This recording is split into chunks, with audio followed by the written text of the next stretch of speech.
আমার যখন 5-6 বছর বয়স, আমার মেজাপুকে দেখতাম, তখন ঢাকা, তো দেখতাম আমার আপু আমাকে নিয়ে যেত, কোথাও যেত বা বন্ধ করে থাকতো, কিছুই দেখতাম না ভিতরে কি হয় না না হয়। কোথাও নিয়ে গিয়ে সে বন্ধ ঘরের মধ্যে থাকতো? আচ্ছা, আবার বের হইতো অনেকক্ষণ পর, বের হইতো যেমন 20 মিনিট 25 মিনিট এরকম পর বের হইতো। তো একদিন হঠাৎ করে হয়তো আমাদের সামনে সবকিছু বলতো না আমার মেজাপু। তখন তোমার বয়স 5-6 বছর না? খুব ছোট তুমি। ওকে। হঠাৎ একদিন আমার আম্মুর সাথে খুব ঝগড়া, রাত 8-9 হবে এরকম। তো আমার ঘুম ভেঙে যায়, তো বলতেছে আর কতদিন করবো আমি এরকম, আমাকে কি বিয়ে দিবা না? তো আম্মু বলতো যে তোদের ভালোর জন্যই তো করি, তোদেরকে বিয়ে দিতে হবে, মানে এই সমস্ত কথা বলতো। তখন আমি কিছু বুঝতাম না। পড়াশোনা করতে ওই সময়টাতে তুমি? জি, পড়াশোনা করতাম। আচ্ছা। তখন আমার মানে আব্বু আসা যাওয়া করতো, 5-6 মাস পর পর আসতো, বাড়ির জাহাজে চাকরি করতো উনি। 5-6 মাস পর পর উনি আসতো। আমার এক কাকা ছিল, নাম ছিল বাবুল। তো আমার বাবা ওনাকে খুব সম্মান করতো। তো আমার বাবা নাকি ওনার কাছ থেকে কিছু টাকা ধার নেয়। কার কাছ থেকে ধার নেয়? ওই কাকার কাছ থেকে। ওই কাকার কাছ থেকে? সে কাকাটা আসলে কি মধ্যবাড্ডাতেই থাকতো? হ্যাঁ, মধ্যবাড্ডা স্থানীয়। মধ্যবাড্ডার স্থানীয় তোমাদের বাসায় যাতায়াত ছিল? হ্যাঁ। তারপর আসতো যেত। তো আমার কাকা তো পড়াশোনা জানতো না, উনি হঠাৎ একদিন বলে কি ট্রেন, আমি বিদেশ যাব, তো আমি তো আমার নিজের নাম লিখতে পারি না, আমি কি করে লিখবো? তখন বলছে যে প্রতি সন্ধ্যার সময় আসবেন, যখন আমি অফিস থেকে আসি তখন। বড় আপু? জি। মেজো আপু না? না, মানে মেজো আপুকে নিয়ে তুমি তো বিভিন্ন জায়গায় যেতে, সেটা একটা মিস্ট্রি গল্প। ওকে, হ্যাঁ বলো। তারপর শিখাতো ওনাকে, আমাকে বলতো তো এটা দেখায় দে বা ঘুরাতে, আমি ওনার হাত ধরে মানে সিলেট চক দিয়ে ঘুরায় দেখাইতাম। ওই 5 বছর বয়সে? জি, যে এটা কিভাবে নাম লিখতে হয় বা কিভাবে। হঠাৎ একদিন অনেক রাতে আসছে, আমার আব্বু তো থাকে না। তো আসার পরে দেখতেছি ঘরে খুব গ্যাঞ্জাম। আমার বড় আপু, আমি আর আমার মেজ আপু এক খাটে ঘুমাইতাম, আর আম্মু নিচে ঘুমাইতাম। বলতেছে তুই আমাকে আর কতদিন এরকম জ্বালাবি? কে বলছে এটা? আমার আম্মু বলছে, কাকাকে বলছে। বাবুলকে বলছে? হ্যাঁ। ওকে। মানে ওনাদের মধ্যে একটা ঝগড়া। তো বলতেছে আমি, আমার মুখে তুই করে বলতো যে আমি তোর জামার কাছে টাকা পাবো, তুই তো আমাকে এগুলো করছিস বা তুই আমাকে অফার দিছিস, আমি কি তোর সাথে কিছু জোর করে করছি নাকি? তুই বাবুল বলছে? হ্যাঁ, নিজে থেকে এগুলো বলছিস, আমাকে বিয়ে করবি। তখন একই রুমে সবাই তোমরা ঘুমাতে? জি। উনি ভোর রাতেই আবার চলে যেত। রাতের বেলা থাকতো? রাতে থাকতো, ভোর রাতে চলে যেত। পরে আরেকদিন হঠাৎ করে অনেকদিন পর তো উনি আসছে, রাত 11টা 11:30 দিকে আসছে। তো বলতেছে মিম, আমার ছোট বোন তখন প্রেগনেন্ট আমার আম্মুর। জি, পেটে? জি। তখন উনি আসছে, আসার পরে আমার আব্বু আছে তখন, তো মশারি টানানোর নিচে। তো আমার আব্বু আমার আম্মুর থেকে আলাদা থাকতো, যেহেতু আমার বড় আপু আছে বা আমার মেজ আপু আছে। আমি কিছু বুঝি না, আমি ওনাদের সাথে ঘুমাতাম। তো এর মধ্যে বলে রাখি, আমার ভাই ছিল, আমার ভাই, আমি, আমার আব্বু মা একসাথে ঘুমাতাম। কয় ভাই বোন ছিল তোমরা? আমরা 4 বোন 1 ভাই। 4 বোন 1 ভাই। ভাই সবার ছোট? জি। ওকে। ভাই সবার ছোট, আমার ছোট। তোমার ছোট। আর মিম তখন পেটে? মিম তখন পেটে। তারপর উনি আসে, আসার পরে দরজা খুলছে আমার আব্বু। তো দরজা খুলছে, তো আব্বুকে বলতেছে তুই এখন বের হ। তুই এখন বের হ মানে হচ্ছে তোমার বাবাকে বাবুল বলছে তুই এখন বের হ? তোমার বাবা কি তখন আরেকটা বিয়ে করেছিল? না, তখন কোনো বিয়ে করে না। তোমার মাই তোমার বাবার ফার্স্ট ওয়াইফ ছিল? জি। ওকে। মানে উনি মারে, আমার আব্বু দেখলাম কান্না টান্না করে, তো আমরা কান্না টান্না করতেছি। তারপর আমার আব্বু ওখান থেকে চলে যায়।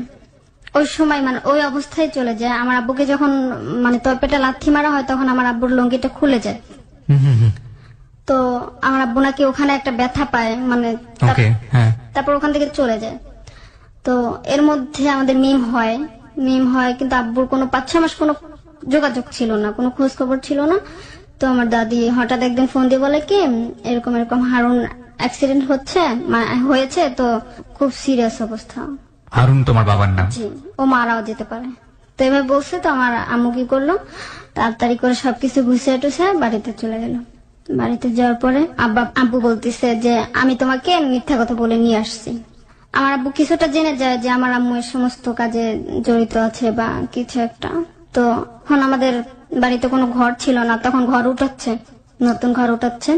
আমরা দাদির ঘরেই থাকি একসাথে। এর মধ্যে ঘর উঠানোর পরে আবার আমাদেরকে মানে আমাকে স্কুলে ভর্তি করাই দিছে। মিম ছোট, রিমন আমার ভাই তখন মানে কিছু বুঝে না। আব্বু আম্মুকে একটা মোবাইল কিনে দেয় যে আমি তো ঢাকা থাকবো, কথা টথা বলার জন্য। মানে তখন দেখা যাচ্ছে দেশ গ্রামের কোন ওয়াইফাই মানে মোবাইল ফোন ইউজ করে না। ফোন আসলো, দেখা যায় অনেক দূর থেকে একজন নিয়ে আসছে যে তোর ফোন আসছে, তুই ফোন দে, অনেক দূর থেকে। তো এরই মধ্যে আব্বুর একটা ফ্রেন্ড উনি আসে, সবার সাথে পরিচয় টরিচয় করায় দেয়, একদিন থাকে। তো একদিন থাকার পরে আমার আম্মুর কাছে নাম্বার ছিল ওনার, ওই কাকাটা আম্মুর সাথে সবসময় কথা বলতো। কোন কাকা? ওই বাবুল? হিরণ কাকা। হিরণ কাকা? জি, আমার মানে আব্বুর তোমার বাবার বন্ধু। পরিচিত এক ফ্রেন্ড, সে তোমার মার সঙ্গে কন্টিনিউ কথা বলতো। তার এরই মধ্যে ওই ফোন থেকে আমার আপু একটা রং নাম্বারে ফোন দিয়ে ফেলে, মানে দুষ্টামি করতে করতে রং নাম্বারে চলে যায়। নাম ছিল শাহিন, যশোর বাড়ি, ডাক্তার ছিল। তোর সাথে সম্পর্ক হয়, সম্পর্ক হওয়ার পরে ওর সাথে কথা হয়। তো আমি একদিন মাদ্রাসা থেকে আসছি, আসার পরে তোমাকে মাদ্রাসায় পড়াতো? জি, মাদ্রাসাতে পড়তাম। তো আসার পথে দেখতেছি আমার এক চাস্তো বোন বলতেছে যে তোর বোনের পা পুড়ে গেছে, ওর সিরিয়াস অবস্থা। তো আসলাম, আয়সা দেখতেছি শোয়ানো, আমার আপুর পা পুড়ে গেছে। কথা বলতে বলতে ওই কাকাটার সাথে, আমার আপুর ফ্রেন্ডের সাথে কথা বলতে বলতে পা পুড়ে গেছে। আম্মু বলতেছি কি এত কথা বলার কি দরকার ছিল। তারপর আপু বলতেছি কি তোমার জন্য তো এগুলো হয়েছে, আমি ওনার সাথে কেন কথা বলবো। এর মানে তুমি কয়েকদিন একটা, পর- আমরা যেটা বুঝতে পারছি যে তুমি ছোটবেলায় এই জিনিসগুলো নিয়ে অনেক কনফিউশনে থাকতা, অনেক বেশি প্রশ্ন জাগতো মনের মধ্যে যে কেন এরকম হচ্ছে চারপাশে, তুমি কোনো জি। উত্তর খুঁজে পেতে না, তাই তো? জি। আমরা কিছুটা হলেও বিষয়টা পরিষ্কার হবার ব্যাপার আমাদের জন্য রয়েছে, কারণ আমরা বুঝতে পারছি স্টোরিটা কোন দিকে যাবে। বাট তারপর ওর জন্য শিশু মনে কিন্তু এটা অনেক বেশি প্রশ্নের, কারণ বোন নিয়ে যাচ্ছে, একটা রুমে ঢুকে যাচ্ছে, ওকে পাশে বসে রাখে, 20-25 মিনিট পরে বের হচ্ছে, বাসায় এসে মার সঙ্গে ঝগড়া করছে এবং মাকে সবাই দায়ী করছে। বাবাও এক ধরনের সায় আছে, অর্থের কারণে হোক বা যে কোনো কারণেই হোক। মানে বুঝতেই পারছি যে এই পরিবারে আসলে কি ধরনের ঘটনা ঘটে যাচ্ছে। বলো তারপর। হ্যাঁ, তো ওদের মধ্যে একটা মানে ই হয়ে যায় যে ওরা বিয়ে করবে, এ সমস্ত। তো আম্মু কথা বলতো ওই ছেলেটার সাথে, বা আমি কথা বলতাম। এর 4-5 দিন পর হঠাৎ করে একদিন ভোর রাতে অন্ধকার অন্ধকার আজান পড়ছে। তো আম্মু দেখতেছি কি মানে সবকিছু গুছাইছে ঘরের, মানে যা বাসা চেঞ্জ করলে যেরকম হয় সবকিছু গুছাইছে। তারপর আমাদেরকে ডাক দিচ্ছে। তো ডাক দেওয়ার পরে আম্মু বলতেছে আমরা ঢাকা যাব। তো আমার মেজাপু জিজ্ঞেস করলো কেন যাবা। আমার বড় আপু তখন কক্সবাজারে থাকতো, বলতেছে যাবো, ঢাকা যাবো, আছে এমনিতে তোরা বুঝাইতে বলছে। আমরা বের হই যখন, তখন মানে চারোদিক দেখে নিচ্ছে যে আমার আম্মু যখন বের হয়েছে তখন যে একটা লবণের বাটি সেটাও রেখে আসে নাই, যে এটা আমরা না নিয়ে যে এখানে রাখা যায়, এরকম কিছু। তো বের হওয়ার সময় আমরা যখন যাইতেছি তখন মানে এক ধরনের পলায়া যেতেছে। মানে কক্সবাজার থেকে ঢাকায় আসছে? বরিশাল থেকে। বরিশালে কেন গেল? বরিশালে হচ্ছে আমার দাদা বাড়ি, মানে আমার মা আর আমার বাবা, মাম তো তো ফুফতো ভাই। বরিশাল থেকে তোমরা কোথায় যাচ্ছ? ঢাকা আসতেছি। ঢাকা আসতেছো? আচ্ছা, তারপর এক ধরনের পালিয়ে। জি, আচ্ছা, তো ওখানে গিয়েছিলে কেন? বাবা নিয়ে গিয়েছিল? হ্যাঁ বাবা নিয়ে গেছিল। তারপর পালিয়ে আসতেছে, আসতেছে, হ্যাঁ। হ্যাঁ। তারপর বরিশালে গাড়ির জন্য ওয়েট করতেছে, বরগুনাতে ওয়েট করতেছে। তারপর গাড়িতে সরি লঞ্চের জন্য। তারপর লঞ্চে উঠে যায়। আম্মুর কাছে তো ভাড়া টাড়া কিছু নেই, তখন টাকা ছিল না। তো আমরা ঢাকা এসে কোথায় থাকবো, আম্মু এগুলো বলতেছে। তো একটা হোটেল নেয়। তো বলতেছে না আপনাদেরকে ভাড়া দিব না, আমরা ওখান থেকে বের হয়ে আসছি। তারপর ওই কাকাটাকে ফোন দিল, আব্বুর ফ্রেন্ডকে। তারপর ফোন দেওয়ার পরে একটা বাসা নিল, একটা ছোট রুম নিল, 500-600 টাকার মধ্যে, এরকমটাই হবে। তো ওই ঘরে নতুন একটা চৌকি কিনছে, ফ্যান ছিল না তখন। এটা তোমার ওই বাবুল কাকাই করে দিচ্ছে? না না, ওটা হিরণ কাকা, আমার আব্বুর ফ্রেন্ড। আচ্ছা, হিরণ কাকা। বাবুল কাকার সঙ্গে তখন কোনো যোগাযোগ নাই? না, তখন কোনো যোগাযোগ নেই। এটা কি মধ্যবাড্ডাতেই? না, এটা ছিল গাজীপুর। গাজীপুরে। আচ্ছা, তখন তোমার বয়স কত? তখন আমার বয়স, মনে আছে? মানে তুমি তো একটু বড় হয়েছো। 5 পড়ছো তখন নাকি 6-7 উঠেছো? তখন আমি 5 পড়ছি। তখনও 5 পড়ছো? জি। ওকে, বলো। তারপর ওখানে আসার পরে পরের দিন আমার সে কাকাটা আসে। বাবুল? না, হিরণ? হিরণ কাকা আসে। আসার পরে উনি কি করলো, আসছে। আসার পর আমরা মানে ওই নিচে উপরে ঘুমাচ্ছি, আমরা নিচে দেখতাম আমার আম্মু আর ওই কাকাটা ঘুমাতো। যেহেতু আমি এগুলো কিছু বুঝি না, তো হঠাৎ একদিন দেখি কি যে আমার আম্মু সকালবেলা ঘুম থেকে ওঠে না ওনারা, তখন আমার মেজাপু চাকরি করতো, একটা জুস কোম্পানিতে মনে হয় চাকরি করতো। আচ্ছা, কি কোম্পানি? Juice company. জুস কোম্পানিতে। আচ্ছা। তো তারপর ও দূরে থাকতো একটু। ওই বয়সটা অত কিছু বুঝতাম না যে আপু কোথায় আছে বা জিজ্ঞেস করতাম না। দেখতেছি যে আমার আম্মুর ওন্না পরে আমার কাকা শুয়ে আছে, মানে অন্যভাবেই শুয়ে আছে। ওকে ওকে। তারপর আমরা ওঠার পর উনি উঠছে। তো আমি ওনাকে বললাম যে উনি এভাবে শুয়ে আছে কেন। আমার খুব লাগতো যে আমার বাবা আর আমার চাচারা ছাড়া আমি অন্য কোনো ছেলের সাথে কথা বলতাম না, বা অন্য কোনো ছেলেদের আমি দেখতে পারতাম না। তো তোমার যে এগুলো খারাপ লাগতো, তুমি কখনো বাবার সাথে বলতা না, শেয়ার করতে না? না, কখনোই করতে না? না, কখনই করতাম না। কি মনে হতো তোমার এই জিনিসগুলো শেয়ার করলে কি হবে? কিছু মনে হতো? এরকম কিছু মনে হতো না যে শেয়ার করা লাগবে বা বলা লাগবে, কিছু মনেই হতো না? কিছু মনে হতো না। আচ্ছা। তারপর কয়েকদিন পর ওই যে ভাইটার সাথে কথা বলতো আমার মেজাপু, ও আসে, আমার আম্মুকে বলে, আমার মেজাপু বলে যে শাহিন ঢাকা আসবে আমার সাথে দেখা করতে। তো আমি এখন কিসের জন্য, কেন, কিভাবে দেখা করব? তো তো গাজীপুর ওখানে একটা ঠিকানা দিল, ওখানে আসলো। তো আমার মেজাপু ছেলেটাকে দেখলো কালো। তো আমার আপু বললো কি আমি এই ছেলেটাকে পছন্দ করবো না, আমি ওর সাথে দেখাই করবো না। তো আমার মেজাপু ওখান থেকে চলে যায়। ওকে মানে দূরে থেকে দেখছে, কিন্তু আমার আপুকে দেখে নাই ভাইয়াটা। তো পরে আসছে, বাসায় আসছে আপু, ভাইয়া আসছে, পরে ওর সাথে একটা ফ্রেন্ড আসছে। আমি বুঝতে পারি না, তো আমি দেখতেছি একই রিক্সায় আম্মু আছে, তারপর ওই ছেলে দুইটা আছে। তখন আমার খুব জিত হয়েছে যে ছেলে দুইটা কে। আমি আমার আপুর, আমার মেজাপুর একটা 3 পিস পরা ছিলাম, লং হয়ে গেছিলাম যেহেতু ছোট। তো আসছে, তো আমি আমার ছোট বোনকে মিনকে নিয়ে যখন যাচ্ছি, তখন আমাকে রীতা বলে ডাক দিচ্ছে। রিপা বলতে পারতো না, মানে মুখে আসতো না, রীতা বলতো। তখন বুঝতে পারলাম যে শাহিন ভাইয়া। পরে আসছে, তারপর আমু বলতেছে যে তোমার শ্বশুর একটু বাইরে গেছে, আসবে। পরে ওকে বললো আমার কাকাকে, সে কাকাটাকে বললো হিরণ কাকাকে, মিষ্টি নিয়ে আসো, জামাই আসছে। তো মিষ্টি নিয়ে আসো। আর আমার আপুকে মানে বলতেছে, জোর করতেছে যে তুই আসিস না কেন, ওরা তো আসছে, চলে আসছে। এটা কোন আপু? বড় আপু? মেজ আপু। মেজ আপু কি নাম ছিল? শ্যামলী ছিল। শ্যামলী। আর বড় আপুর নাম? শিরিন। শিরিন। ওকে। তারপর তো তুমি 3 নম্বরে তুমি। জি। ওকে। কাকা আসছে, তা আসার পরে মিষ্টি নিয়ে আসে না, এমনিতে আসছে। তো সকালবেলা আমি ভাইয়া দুটা, আমি ওদের দুজনের মাঝখানে ঘুমাইছি, আর নিচে মিম আর রিমন মা আর ও কাকাটা ঘুমাইছে। তো খুব গরম ছিল, তো আমি গরম মানে রাতের বেলা ওনার দেখতেছি আমার ভাইয়ের মাথা থেকে মানে ঘাম বের হয়ে পড়তেছে, বাইরে বের পড়তেছে। তো আমি বাতাস করি, উঠা বাতাস করি। আমার খুব লাগছিল তখন যে ওনাদের গরম লাগতেছে। তো বাতাস করার পর আমার ভাইয়ে উঠছে, বলে আমার বাতাস করা লাগবে না, তুমি ঘুমা, আমি তোমাকে বাতাস করি। তো আমি ঘুমাইছি। তখন ওই দিনও দেখি সেম কাজ, আমার ওই কাকাটা ওনা পরে ঘুমাইছে অন্যরকম, মানে অন্যরকম ভাবে, একেবারেই মানে কি বলবো, অন্যরকম ভাবে ঘুমাইছে। তো আমি উঠে প্রথমে আম্মুকে ডাক দেওয়ার পরে কাকাটা উঠে, পরে আমার শাহিন ভাইয়া দেখছে যে অন্যরকম ভাবে শুয়ে আছে, এর জন্য আবার এদিক থেকে ওদিক ঘুরে শুয়েছে যেন না দেখে। তারপর ওনার ওঠার পরে ফ্রেশ ট্রেশ হয়ে চলে যাচ্ছে ভাইয়া তারা। 10-11টার দিকে রান্না বান্না করছি। তো আমাকে বলতেছে তোমার আপুকে তো দেখলাম না, তোমাকেই দেখে গেলাম, তোমার আপুকে যদি নাও নি তোমাকে নিয়ে যাবো, যাও। তোমার আপু তো আমি কালো দেখে আমাকে পছন্দ করলো না।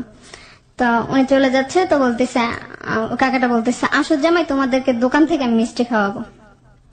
তো আমরা সাথে গেলাম। তো মিষ্টি খাবে কি, উনি বিদায় করে দিয়ে দিল।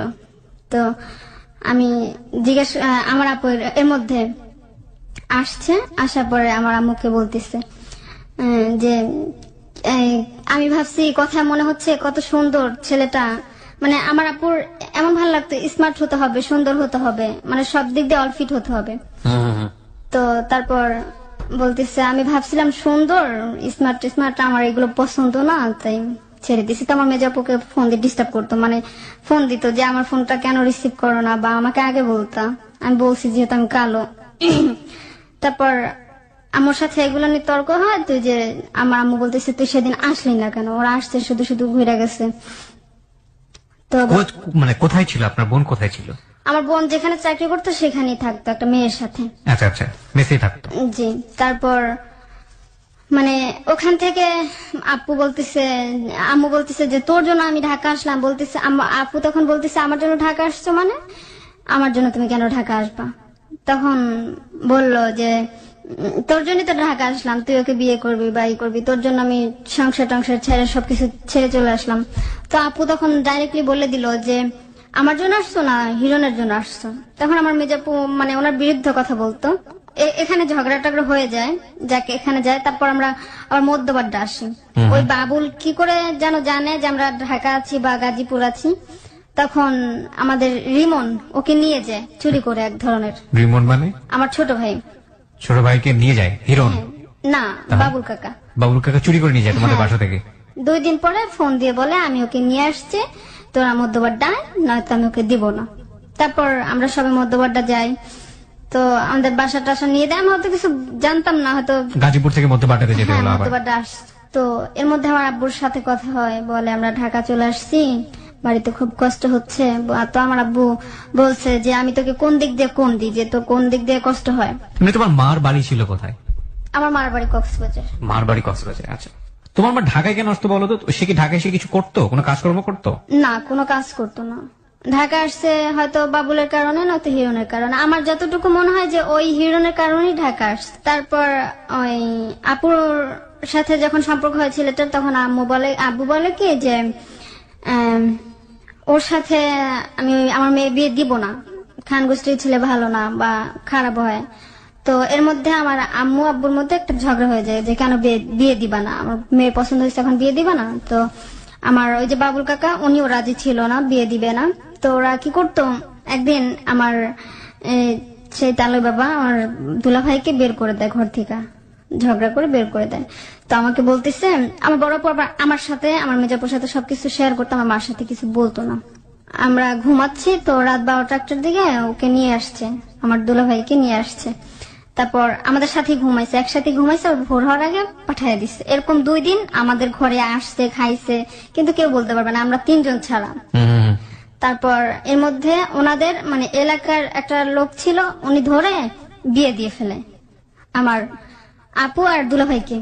মানে কি দুজনকে হয়, একসাথে বিয়ে দিয়ে হ্যাঁ বিয়ে দেয় কিভাবে, যে আমার দুলাভাই যখন গার্মেন্টস থেকে আসতেছিল, আমার বড় আপু একসাথে ওদেরকে নিয়ে যায়, বিলের মাঝখানে নিয়ে বাইধে রাখে আমার সেই বাবুল কাকা। আমার দুলাভাইকে বাইধে রাখার পরে মারধর করে। তো তুই শিরিনকে ভুলে যাবি কিনা, তো বলতেছে না আমি ওকে ভুলবো না। শিরিন মানে তোমার বড় বোন? জি, আমার বড় আপু। তো ওর হাত কেটে ফেলে, বলে তোর হাতে রক কেটে ফেলবো, তোকে এখানে মাইরে ঝুলাই রেখে যাবো। তো এখান থেকে এই পর্যন্ত হাত কেটে ফেলে। তো কাটার পর তারপর বলতেছে আমি ওকে বিয়ে করবো, তারপর ছাইরা দেয়।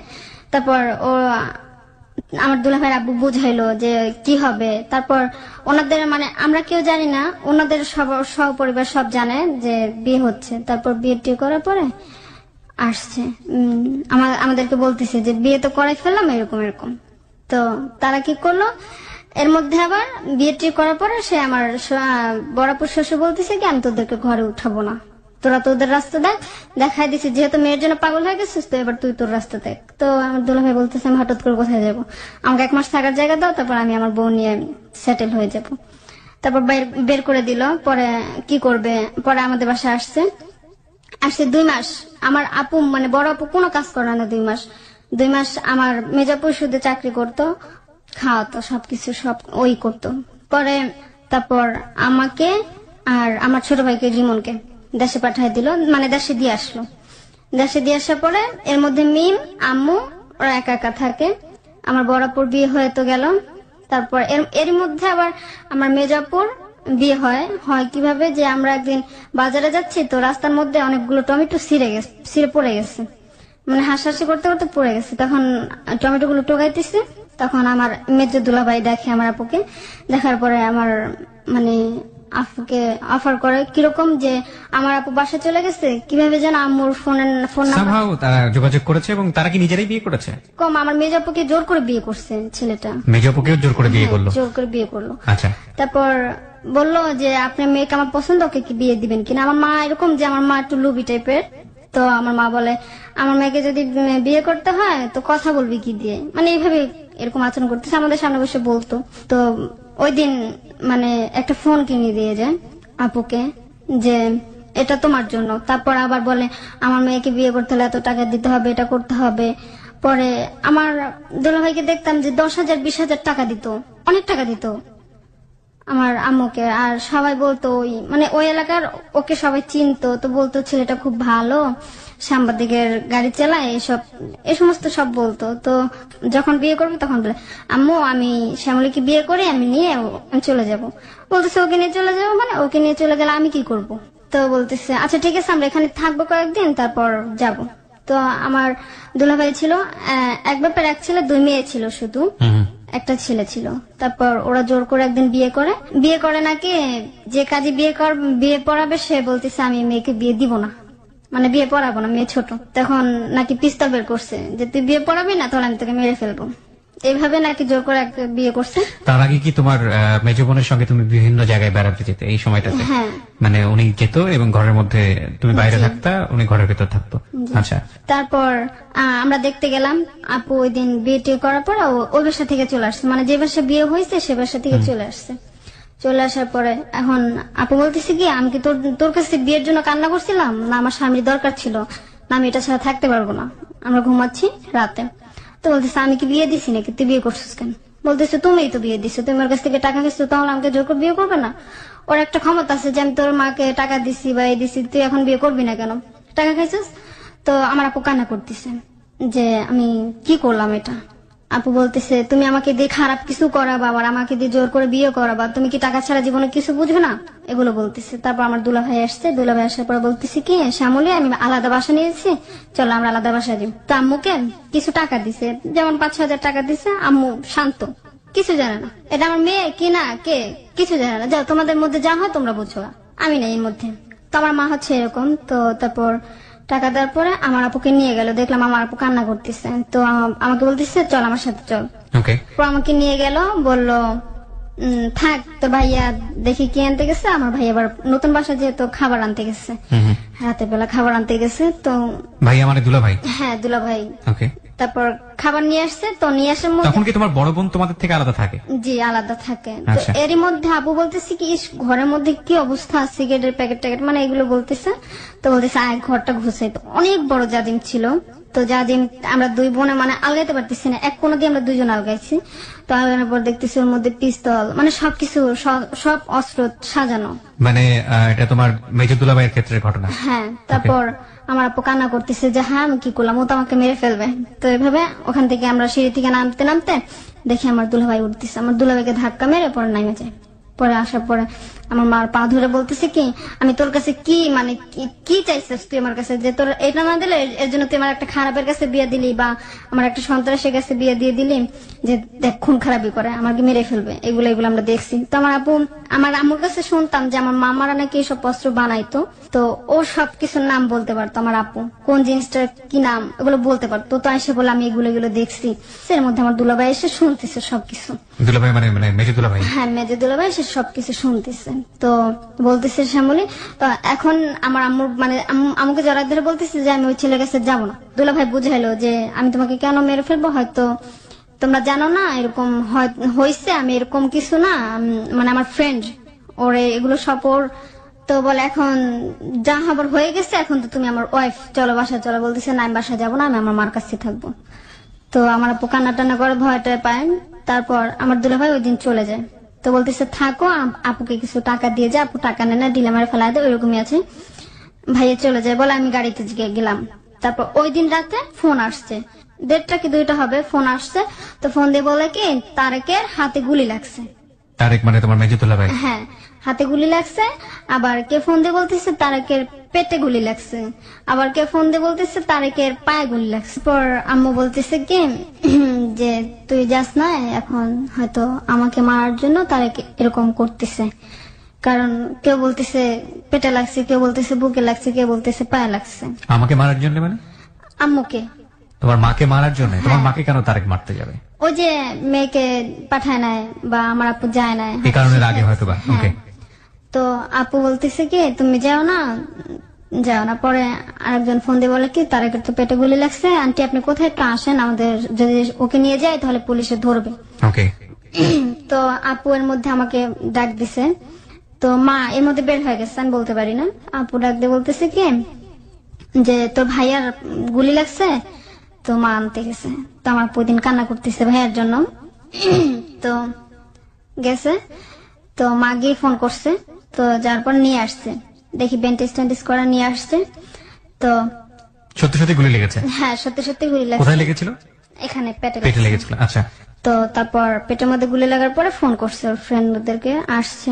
তারপর নিয়ে আসছে বাসায়, বলতেছে কি তুমি আমাকে অভিশাপ দিছো, এর জন্য আমার এই অবস্থা হয়েছে। আমি যদি মানে এটা তোমার বোনকে বলছে? হ্যাঁ, আমার দুলাভাই বলতেছে। তারপর আপু চলে যায় এখান থেকে, ওর শ্বশুর বাড়িতে চলে যায়, থাকা শুরু করে ওর সঙ্গে। হ্যাঁ, শ্বশুর বাড়িতে একেবারেই বাড়িতে চলে যায়, পাবনা ওর শ্বশুর বাড়ি।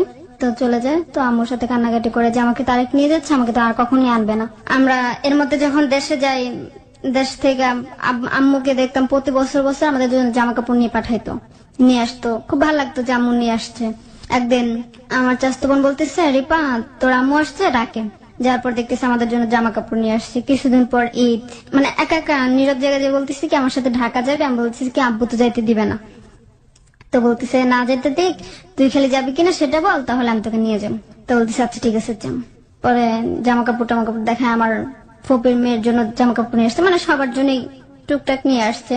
তো তারপর বলতেছে কি আমার দাদিকে বলতেছে, বলে মা আমি ওদেরকে ঢাকা নিয়ে যাব। বলতেছে কেন তুই ঢাকা নিয়ে যাবি কেন? যদি হারুন অর্ডার দেয় তাহলে তুই নিয়ে যা। তারপর আমার আব্বুকে ফোন করে বলে আমি ওদেরকে বাড়িতে নিয়ে যাচ্ছি, ঢাকা নিয়ে যাচ্ছি। কাদেরকে? আমাদেরকে। তো বলতেছে না তুই পারবি না, ঢাকা নিতে পারবি না। এরই মধ্যে বলতে ভুলে গেছি আমার আব্বু বিয়ে হয়। তোমার আব্বু আরেকটা বিয়ে করে ফেলে? বিয়ে করে। আমরা তাদের ঘরেই আছি, মানে আমার ছোট আম্মুর সাথে থাকতাম তখন। কোথায় ছিল এটা? আমাদের গ্রামের বাড়িতে বরিশালে ছিল। ওকে। তো তারপর আমার ছোট আম্মু বারান্দায় বসে বসে তরকারি কাটতেছে। তখন আমার ছোট আম্মু বলে, তখন কোনো বাচ্চা কাচ্চা ছিল না, ওনার ছোট আম্মু বলে যে না ওরা যাবে না কেউ।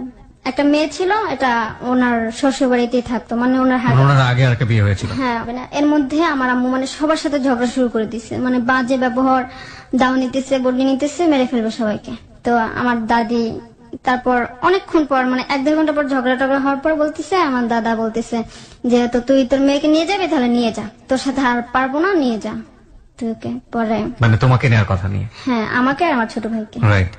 তারপর ওখান থেকে আমার আব্বুকে ফোন দিয়ে বলে, আমাকে বলে তুই শুধু বলবি আমি যাব না, সবকিছু আমি করবো। আমার মনের মধ্যে একটাই ছিল, আমার আম্মু অনেকদিন পর আসছে, আমি যাব।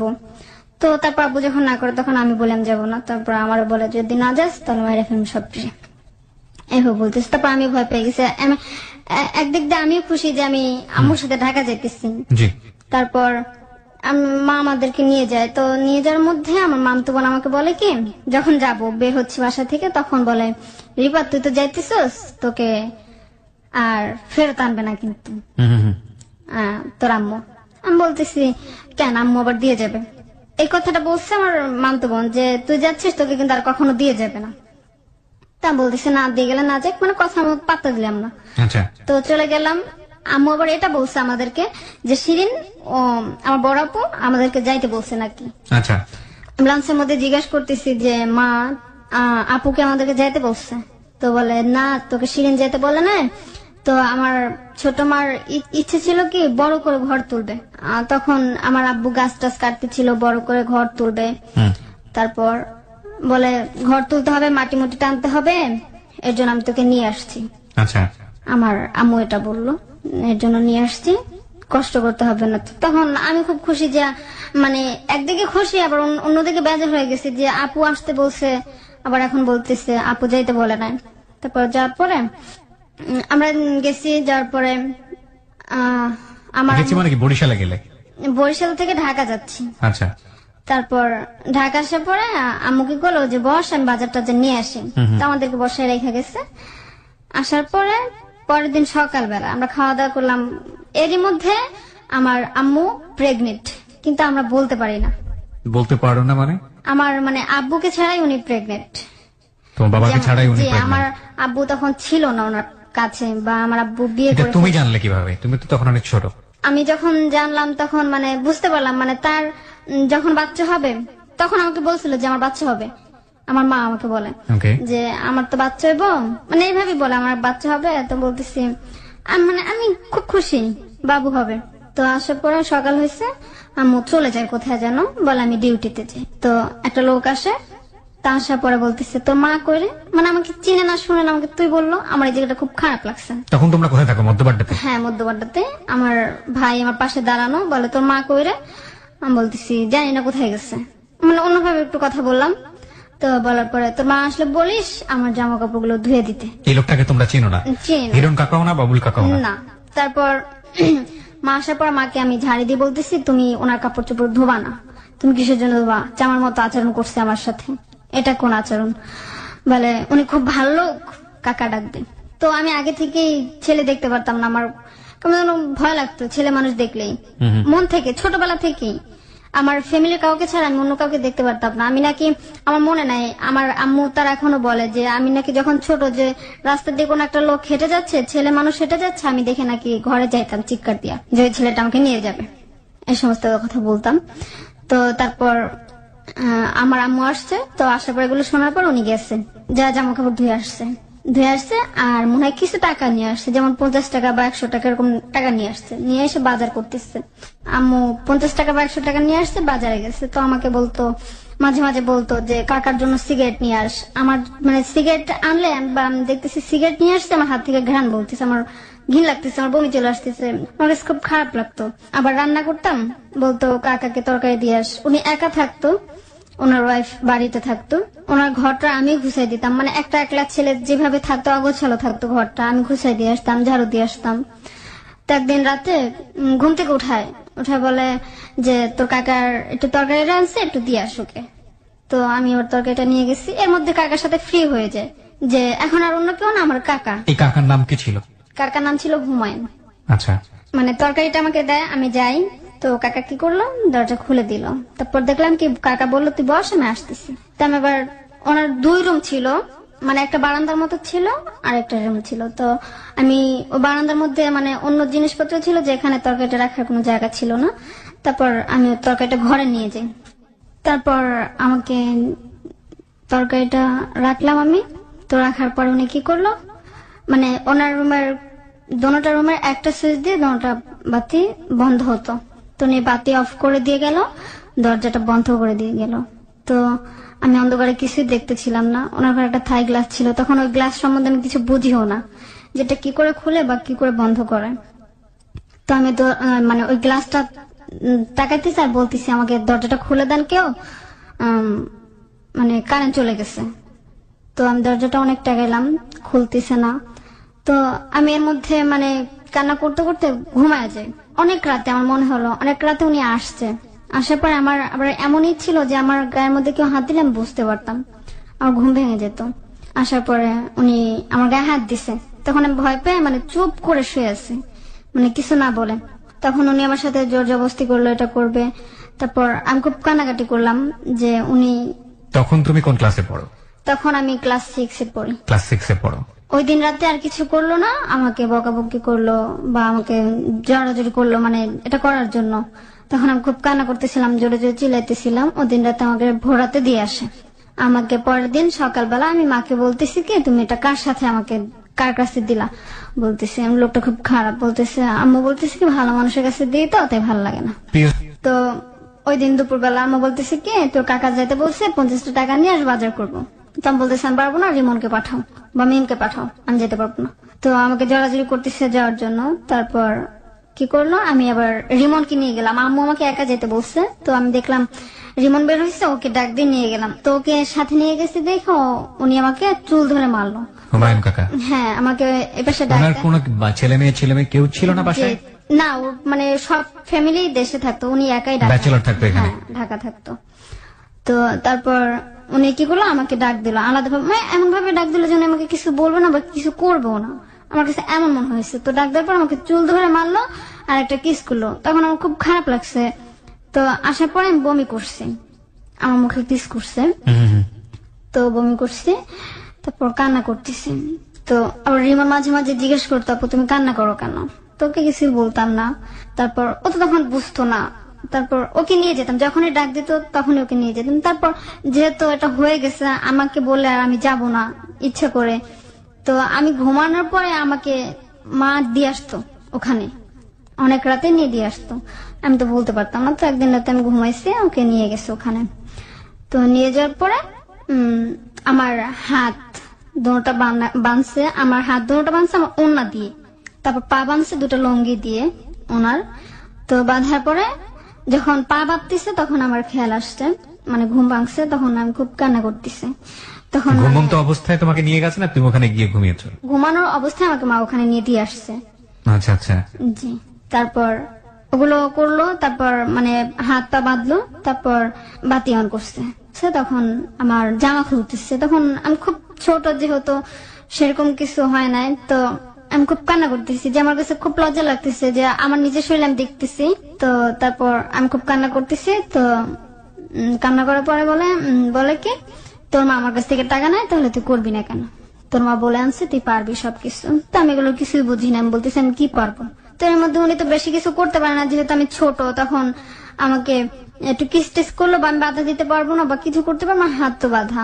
কিস করলো বা ওখানে একটু একটু করলো, তারপর উনি আমাকে সকালবেলা দিয়ে আসলো বাসায়। মানে বাসায় কি মানে একই জায়গায় থাকতাম, 30 সেকেন্ড কি 25 সেকেন্ডের রাস্তা। আমরা একটা জিনিস এখানে এই অনুষ্ঠানে বারবার বলতে চাই প্রিয় শ্রোতা, চাইল্ড সেক্স কিংবা আমরা যদি বলি যে এই যে এক ধরনের নারী নির্যাতন, এটা আমরা আজ পর্যন্ত হ্যালো 8920 তে যতগুলো এই ধরনের স্টোরি এনেছি, প্রত্যেকটা স্টোরির ক্ষেত্রে একটা স্টোরিও বাদ যাবে না। প্রত্যেকটা স্টোরির ক্ষেত্রে আমরা দেখিয়েছি আপনাদেরকে যে একজন যৌনকর্মী কিংবা একজন অপ্রাপ্ত বয়স্ক একটা নারী বা একটা শিশুকে যে যৌনকর্মী বানানো হয়, এটা মূলত পরিবার থেকেই স্বইচ্ছায় এই কাজটি করা হয় এবং যে কাজটিতে মা ওতপ্রোতভাবে জড়িত থাকেন।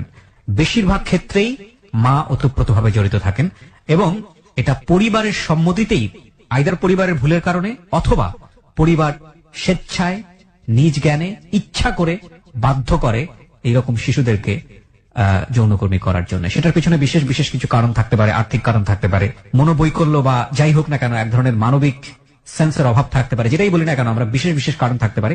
কিন্তু পরিবারের অসম্মতিতে এই ধরনের ঘটনা সাধারণত ঘটে না। বলুন তারপর।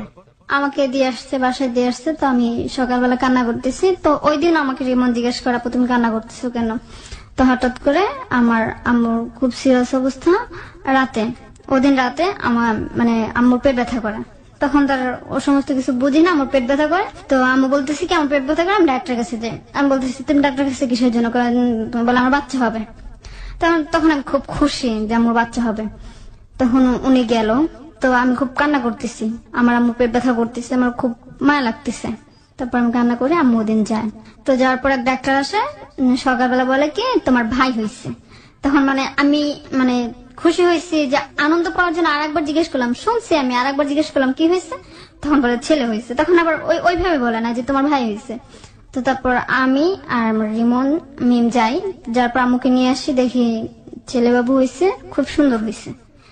তো আম্মুকে নিয়ে আসি। তখন তো আম্মু খুব অসুস্থ। তখন আম্মু হয়তো খারাপ কিছু করতে পারবে না বা টাকা আনতে পারবে না।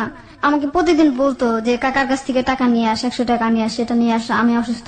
তো আমাকে এক বিষয় আবার জোর করতো যে কাকা আবার ফ্রি আমার ওই ভাইটাকে দুধ দিত। একদিন রাতে আমাকে নিয়ে যায়, এরকম করতে করতে 6 মাস হয়ে যায়।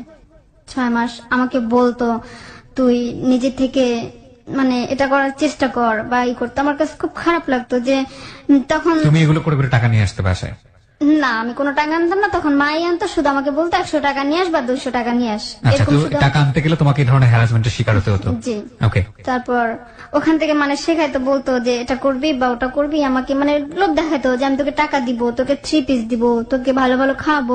তা ওনার কথা কে শুনে? আমি আচ্ছা আমার মতো আমি। তখন কি তুমি পড়াশোনা বন্ধ করে দিয়েছো? হ্যাঁ, তখন পড়াশোনা বন্ধ ছিল 1 বছর। তারপর ওখান থেকে এরই মধ্যে আবার যখন উনি এগুলো বলতো বা ই করতো, তখন আমি রিমনকে নিয়ে যাওয়ার পর একদিন রিমনকে নিয়ে গেছি সন্ধ্যাবেলা। তো মাগরিব আজান সবে মাত্র পড়ছে, তো এর মধ্যে আমি ওকে নিয়ে গেছি। তো নিয়ে যাওয়ার পরে রিমনকে বললো কি তুই বাসায় যা, তোরা আসতেছি। তখন আমার চোখে পানি চলে আসছে যে আমার এটা কি বলছে। তো তারপর আমাকে দরজার সামনে নিয়ে আসছে, ঢোকাবে দরজার মধ্যে, এর মধ্যে একটা লোক চলে আসছে। তারপর বলে কি যা। তখন আমাকে খুব আদর করতেছে, যা মা যায়, এই সমস্ত কথা বলতেছে। আমার সত্যি তখন এত খুশি লাগছে যে এই লোকটা যেন প্রতিদিনই আসে, আমি যখনই আসি তখনই যেন এই লোকটা আসে। হ্যাঁ, তো আমি এটা বলতেছি। তো যার পরে বলতেছে তোর কাকা টাকা দিচ্ছে? আমি বলতেছি না, টাকা দেয় না, পরে পাঠাই দিচ্ছে, একটা লোক আসছে পরে পাঠাই দিচ্ছে। বলে একটু পর গিয়ে টাকা নিয়ে আসিস। আম্মু বলতেছে। কাকা পরের দিন সকালবেলা বলতেছে কি তুই যদি একা একা ওটা করে করতে পারিস, ক্লিয়ার করতে পারিস, আমি তোকে 3 পিস কিনে দেবো, সুন্দর দামি একটা 3 পিস কিনে দিব। তো আমি বললাম কি আমি এটা পারবো না। তখন আমার আম্মুর একটা ছোট ডায়েরি ছিল, যে ওখানে সব নাম্বার লেখা ছিল। তো ওখানে সব নাম্বার গুলো খুঁজতাম। আমার আবার আব্বুর নাম্বারটা লাস্টের নাম্বার গুলো 2টা নাম্বার মুখস্থ ছিল, মনে ছিল যেটা আব্বুর নাম্বার। তো তখন আমি নাম্বার খুঁজি যে আমি যদি আব্বুর সাথে কথা বলতে পারি আমি বাড়িতে চলে যাব। আমি আব্বুর নাম্বার কোথাও পেলাম না বা আর কারো নাম্বার নেই। তারপর মানে পরে একদিন আম্মু বলে কি তুই কিসের জন্য যেন ভুলে গেছি ব্যাপারটা। তারপর ওখানে আমি যাই, কাকার কাছে যাই, যাওয়ার পরে আমাকে কি বললো যে তুই বস, আমি আসতে। আমি ওখানে বসি না, আমি বের হয়ে যাই। পরে মাকে যে খুব বকাবকি করে যে এটা কি ওটা কি। পরে আমাকে খুব মারধর করতো আমার মা, কেউ কিছু বলতো না। ওখানে 2টা ভাড়াটিয়া থাকতো, আমরা আমরা নেই 3টা, তো ওনারা কেউ কিছু বলতো না। একদিন বলে কি মাকে বলি তুমি কি এইগুলো চাও, মেয়েদের ভালো ছাড়া কি খারাপ, খারাপ ছাড়া কি ভালো চাইতে পারো না, এরকম বলি আমি। তো বলার পরে আমাকে একদিন কাকা নিয়ে যায়। নিয়ে যাওয়ার পরে একটা বাসা ছিল, খালি ছিল। ওই বাসাটা নাকি কি সমস্যা ছিল, এর জন্য খালি থাকতো, কেউ ভাড়া নিত না। তো ছাদে গিয়ে বলতেছে, ছাদে আম্মু আমি আর ওই কাকাটা বসা। তো বলতেছে কি আমার মেয়েকে আমি ও একটু বড় হলে রাজরানীর মতো রাখবো, লোক দেখাইতেছে। উনি কি করলো, এগুলো বললো। তারপর আমাকে কাকায় বললো কি তুমি এবার যাও, ও যাচ্ছে, ও যাবে একটু পরে। তো আমাকে নিয়ে যায়। তখন আমার এত খারাপ লাগতেছে যে আমার মা আমাকে ফেলে চলে যাচ্ছে। তখন আমি খাটের মধ্যে বসছি, বসার পরে আমার কাকা বলতেছে কি খাটটা একটু লড়তো। তো বলতেছি খাটটা লড়ে কেন জানিস? আমি বলতেছি কেন লড়ে? বলে খাটটা তোর মা ভাঙছে। বলছি মা কি করে ভাঙছে? বলে তোর মার সাথে ওটা করে ভাঙছে। সেদিন আমি জানি আমার মার সাথে এটা হয় ওনার। তখন ওখানে আমি খুব কান্না করি। তো বলুন। তারপর কান্না করার পরে বলতেছে তোর মা আমাকে বলে তোকে নিয়ে আসবে বা তোকে দিয়ে এটা করাবে। সেদিন আমাকে ওগুলো সব বলে। তুমি তো ক্লাস 6 এ পড়তা, তুমি এগুলো বুঝতা? এই যে কথাগুলো যখন এগুলো বলতো আমি তো বুঝতে পারছি তোমার কাছে খুব খারাপ লাগতো, কিন্তু এগুলো তো তোমার ওই বয়সে বোঝার কথা না। তোমার কি ফিল হতো ওই সময়টাতে? ওই সময়টা মনে হতো যে উনি তো আবার সবকিছু এভাবে বলতো না, যা আমি যেভাবে বলছি উনি সেভাবে বলে না, খুব নোংরা ভাষায় বলতো। সেটা তো আমরা বুঝতে পারছি। তখন তোমার কি মনে হতো?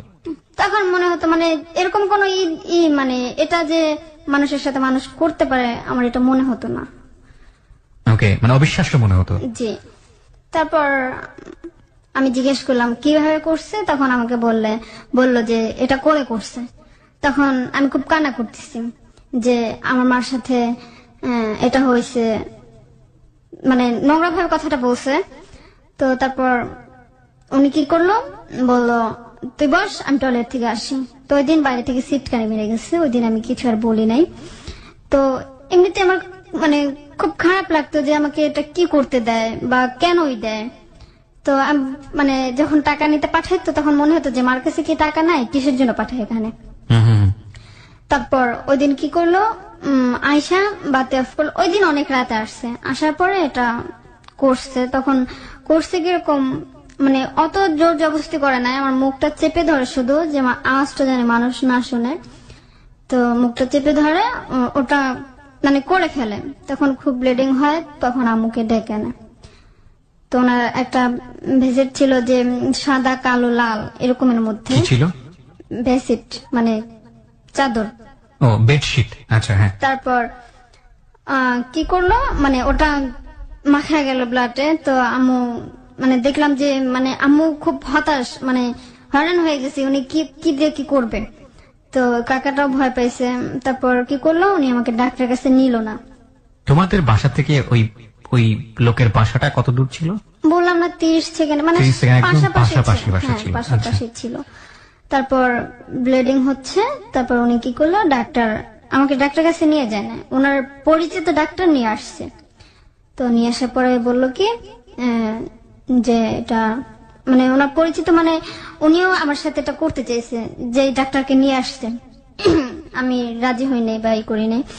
তারপর ওই অবস্থাতেই না,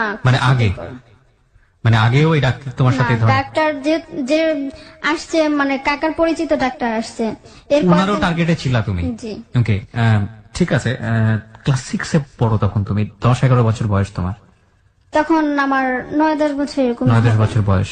একটা তো বিষয় আছে যে মেয়ে হওয়ার ব্যাপার থাকে, আমি যেটা বোঝাচ্ছি, আই থিঙ্ক তুমি বুঝতে পেরেছো। ওই সময়টাতে তো ওই জিনিসটা তোমার হয়নি না, হয়নি তখন। তারপর এবং এই ভদ্রলোক শব্দটা উচ্চারণ করা আসলে খুবই কঠিন আমার জন্য, এই লোকটার জন্য। একটু বলি, ওর বয়স তখন কত ছিল আনুমানিক তোমার ধারণা মতে? 40-45 এরকম, খুব বয়স্ক ছিল। ওকে, হ্যাঁ বলো। তারপর ডাক্তার আসছে, ডাক্তার আসার পরে আমাকে চেক টেক করছে, ওষুধ দিল, বলে এগুলো খাওয়াইতে। তো আমি 10-12 দিনই অসুস্থ ছিলাম। তো আমি খুব কান্না করতাম শেষে, মা কিছু বলতো না। মা সারাদিন পর মানে আসতো, ওই রিফাত রিমনকে রাখতাম, মিমকে রাখতাম। এরই মধ্যে আবার উনি চলে যায়, ওই সে কাকাটা বাড়িতে চলে যায়। বাড়িতে চলে যাওয়ার পর আমাদের ঘরে বাজার নাই। তো বাজার নাই, তো আমাকে বলতেছে, তখন আমি সুস্থ হয়ে গেছি। 10-15 দিন পর আমি সুস্থ, মানে মোটামুটি সুস্থ, হাঁটতে চলতে পারি।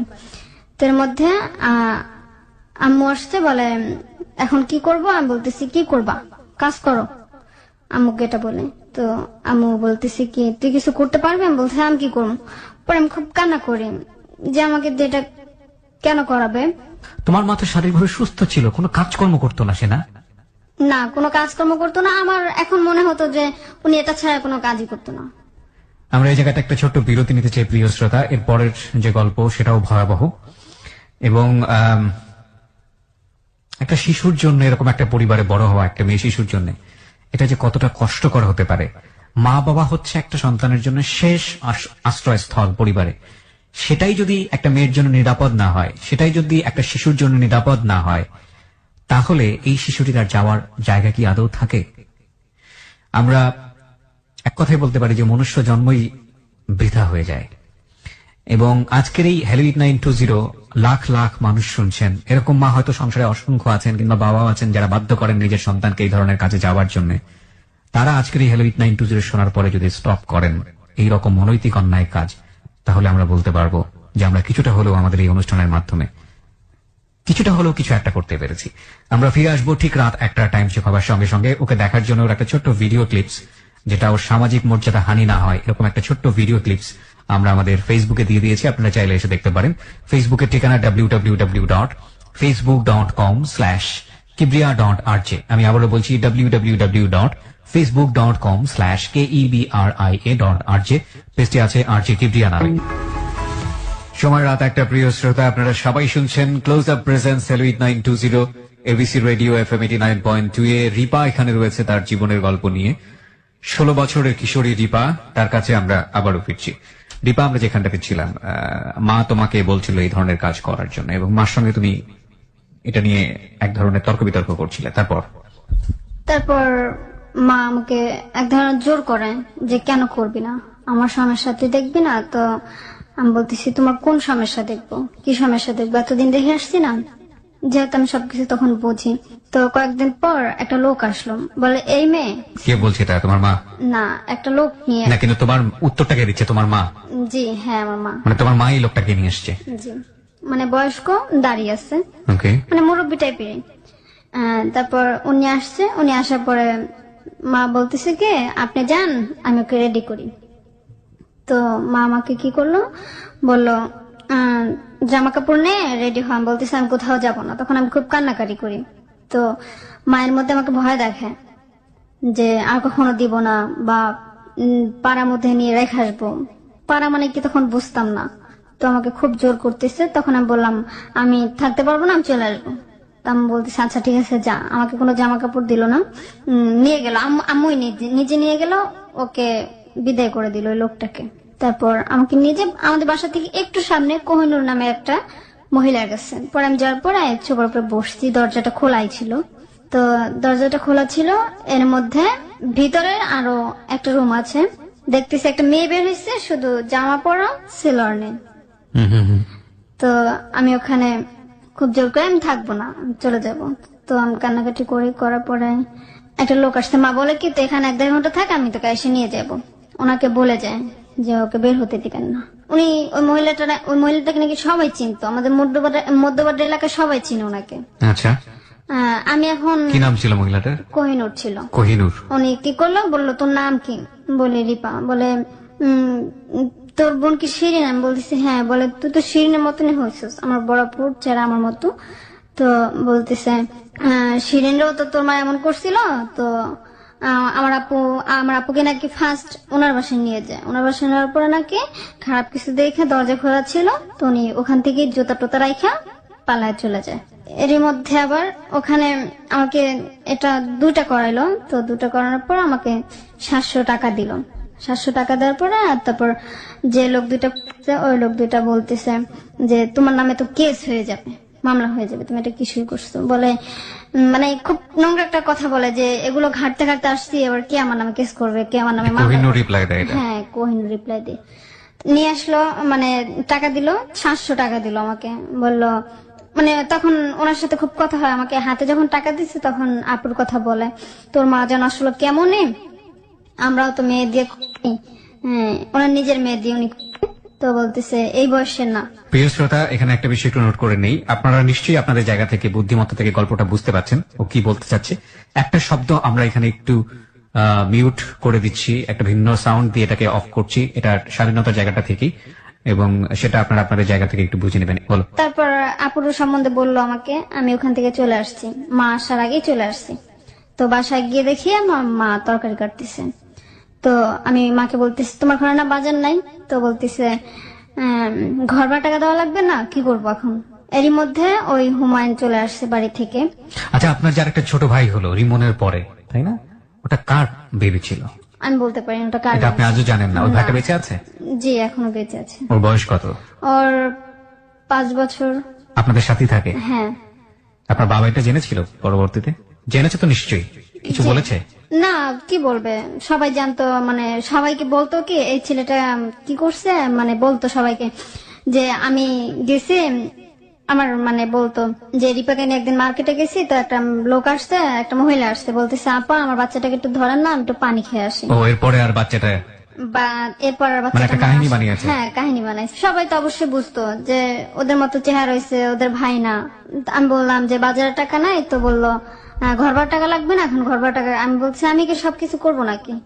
এর মধ্যে আমার আব্বুর সাথে আমার মার একবার কথা হয়, কিন্তু আমার মা নাম্বারটা অন্য কাউকে দিয়ে ডিলিট করে ফেলে। তারপর মানে আব্বু এটা বলতো, মানে এটা বলছে, আমার আম্মু যেটা রিপ্লাই করছে এটা বুঝলাম যে আমার মেয়েদেরকে দিয়ে, আমাকে দিয়ে যা, তোর কাছে রাখলে পড়াশোনা হবে না। তো আম্মু কি করলো যে আমি আমার মেয়েদেরকে পড়াশোনা করাইতে পারি কিনা সেটা আমি দেখবো। তো ওই দিন কাকা আসে, আসার পরে আমাকে ডাকে। তো ডাকার পরে একটা লোক নিয়ে আসে, একটা ছেলে, অল্প বয়সী একটা ছেলে নিয়ে আসে, বললো যে এটা আমার ভাতিজা, বললো এই হচ্ছে রিপা, বললো এই হচ্ছে রিপা। পরে উনি চলে যায়, বলে আমি বিকেল আসবো। বিকেল আসবো। তো উনি আসে 8টা-9টার দিকে আসে, রাত 8টা-9টার দিকে আসে ছেলেটা। তো এর মধ্যে আমাকে উনি নিয়ে যায়, ঘরের মধ্যে নিয়ে যায়। যখন এটা করতে চাই, আমি যদি মানে দিতে চাই না বা কিছু করতে চাই না, তখন আমাকে খুব মারে, চুল ধরে মারে। তারপর উনি আমাকে চুল ধরে মারেন। মারার পরে মানে আমি খুব কান্না করতেছি। তো বলতেছি কিসের জন্য এটা করতেছেন? তো বলতেছে তোমাকে আমি টাকা দিই না, তোমার এর আগে আমার কাছ থেকে অনেক টাকা নিছে তোকে এটা করাবে বলে। তো বলতেছি এটা মার সাথে বোঝেন কি আমি এটা কি করছি। তো ওই দিন আমার সাথে জোর করে 2বার থাকে আমার সাথে। তো থাকার পর আমি সকালবেলা যাই। ওই ছেলেটা যখন রাত 9টা 10টা 8টা 9টার দিকে আসছে, তখন ওই ছেলেটা আসার পরে কি বললো যে এই মেয়েকে আমি কি করে কি করব। তো এই ছেলেটা ভয় পেয়ে চলে যায়। আচ্ছা, আমাকে একটু জাস্ট বলো, ভয় পেতো মানে কেন? তুমি ছোট এই কারণে? হ্যাঁ, এক। আর 2 নম্বর যেটা, সেটা হচ্ছে তুমি যে ধরনের সম্পর্কে যাচ্ছ, তোমার মা তো তোমাকে এই ধরনের সম্পর্কে নিয়ে যাচ্ছে জোর জোর করে। তোমার মা কি কোনো ধরনের এটা যে একটা অনিরাপদ সম্পর্ক, এটা যে তোমার শরীরের মধ্যে অনেক বড় একটা অসুখ, অনেক বড় একটা রোগ বাধা বেঁধে দিতে পারে, এটা যে ভয়াবহ রকমের একটা খারাপ কাজ করছে সে, এবং দুর্ঘটনা ঘটে যেতে পারে, সে ব্যাপারে সে সচেতন ছিল? আমি যেটা তোমাকে বোঝাতে চেয়েছি তুমি বুঝতে পেরেছো? ওকে, আমার মনে হয় শ্রোতা যারা আছেন তারাও বুঝতে পেরেছেন যে একটা মা কতটা ননসেন্স হলে। আমি পৃথিবীর সকল মার প্রতি শ্রদ্ধা জানিয়ে বলতে চাই, আজকে কথাটা বলতে হচ্ছে, মানে এরকম ঘটনা ঘটে দুনিয়াতে, কতটা এরকম হলে যে একটা সন্তানকে বাধ্য করছে, অর্থের জন্য হোক বা যে কোনো কিছুর জন্যই হোক না কেন, এবং 1-2জনকে না, এর আগের যে 2জন ছিল তাদেরকেও বলে একইভাবে বাধ্য করেছে, এই মেয়েটাকেও করছে, এবং তাদেরকে কোনো ধরনের একটা নিরাপদ সম্পর্কের মধ্যে নিয়ে যায়নি। যে মানুষগুলো এদের সাথে মিশছে তারা হয়তো র্যান্ডামলি ধরনের কাজ করে, তাদের শরীরে অন্য কোনো অসুখ থাকতে পারে যেটা এইরকম একটা বাচ্চার শরীরে যে কোনো মুহূর্তেই চলে আসতে পারতো। যাই হোক, আমরা সামনের দিকে যাই। তারপর উনি চলে গেল, বলতেছে ছোট কি দিয়ে কি করবো, উনি চলে গেল। তারপর আমাকে বাসায় দিয়ে আসলো, সকালবেলা বাসায় দিয়ে আসার পর 10টা দিকে এসে বলতেছি কি আমি ওকে এক জায়গায় নিয়ে যাব, ওকে কি দিবা? তো বলতেছি নিয়ে যাও, সমস্যা কোথায়, আমার 200 টাকা লাগবে, আমাকে 200 টাকা দিয়ে যাও, আমি বাজার করবো আর যাবো ওর জায়গায়, আম্মু বলতেছে। তো তারপর উনি কি করলো, বলতেছে আমার জামা কাপড় ধোয়া লাগবে, আমার জামা কাপড় ধুয়ে যাও, আমাকে বলতেছে। তো মাকে বলতেছি আমি কি তোমাদের গোলাম নাকি, আমি কি তোমাদের চাকর, তোমরা আমার দিয়ে এমন করাইতেছো কেন? তো সেদিন রাতে আমার জন্য আমার মা একটা 3 পিস কিনে নিয়ে আসে, নর্মাল একটা 3 পিস কিনে নিয়ে আসে, বলে এটা আমি তোর জন্য নিয়ে আসছি। তো আমি দেখে বলতেছি আমি তো কি করব। তো ওই দিন বলে কি এটা তোর কাকা কিনে দিছে, এটা আমি কিনে নেই। বললাম তুই কি বলস? তো বলতেছি কাকা না আমাকে দামি ড্রেস দেয়। তো বলার পরে বলতেছে দিবে, ওনার কাছে এখন টাকা পয়সা নাই, উনি বেতন টেতন পাক তারপর দিবে। তো ওই দিন কি করলো, সন্ধ্যার দিকে আমাকে ডাকলো। তো আমি খাওয়া দাওয়া করে আমি আসছি, পুরো বাড়িটাই খালি ছিল। পরে আম্মু যেন কোথায় যায়, আমি থাই গ্লাসে দেখলাম আম্মু যেন কোথায় যাচ্ছে। তারপর উনি কি করলো, মানে মানে সবকিছু ওনার খুলে ফেললো। তো উনি ওটা দেখে আমার খুব ভয় লাগতেছিল, এটা কি হচ্ছে। তখন মানে এতদিন আমার সাথে যে আচরণ করতো তার থেকে খারাপ আচরণ করতেছে আমার সাথে, মানে আরো বেশি। তারপর আমাকে মানে কি বলবো, বলো তুমি যতটুকু পারো বলো, আমরা সবাই শুনবো।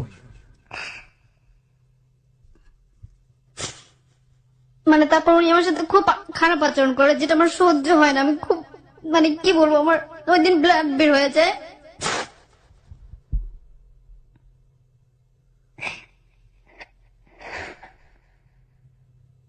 মানুষ কতটা অমানুষ হলে, কতটা পাশবিক হলে এই ধরনের কাজ করতে পারে। বিকৃত রুচি জন্ম থেকে জন্মান্তরে মানুষের মধ্যে ছিল, কিন্তু তাই বলে এতটা ভয়াবহ রকমের। তারপর উনি আমাকে ওই দিন পরের দিন সকালবেলা আমাকে ডাক্তার কাছে নিয়ে যায়। ওই দিন আমাকে ডাক্তার কাছে নেয়, সেই ডাক্তার কাছেই নেয়। তো উনি আবার কি করলো, ওনাকে এই পাশে বসালো, আমাকে ভিতরে নিয়ে গেল। ওখানে উনি আমার সাথে এটা ডাক্তার? জি, মানে কি বলবো, আমার হাত দুটো এমন ভাবে মানে এরকম একটা সাথে চাইতে ধরছে, আমার হাতে খুব ব্যথা পাইতেছিলাম, মানে না পারতেছি কিছু বলতে, না পারতেছি কিছু করতে। একজন মহিলা আসছে, বলে ডাক্তার কোথায়, বলে ডাক্তার একটু বাইরে গেছে, আসতে লেট হবে। ওই মহিলাটা চলে গেল, আর কোনো মানুষই আসলো না। মানে আমার তখন মনে হইতেছিল যে ভিতরে কেউ চলে আসতো, মানে এত খারাপ লাগতেছিল।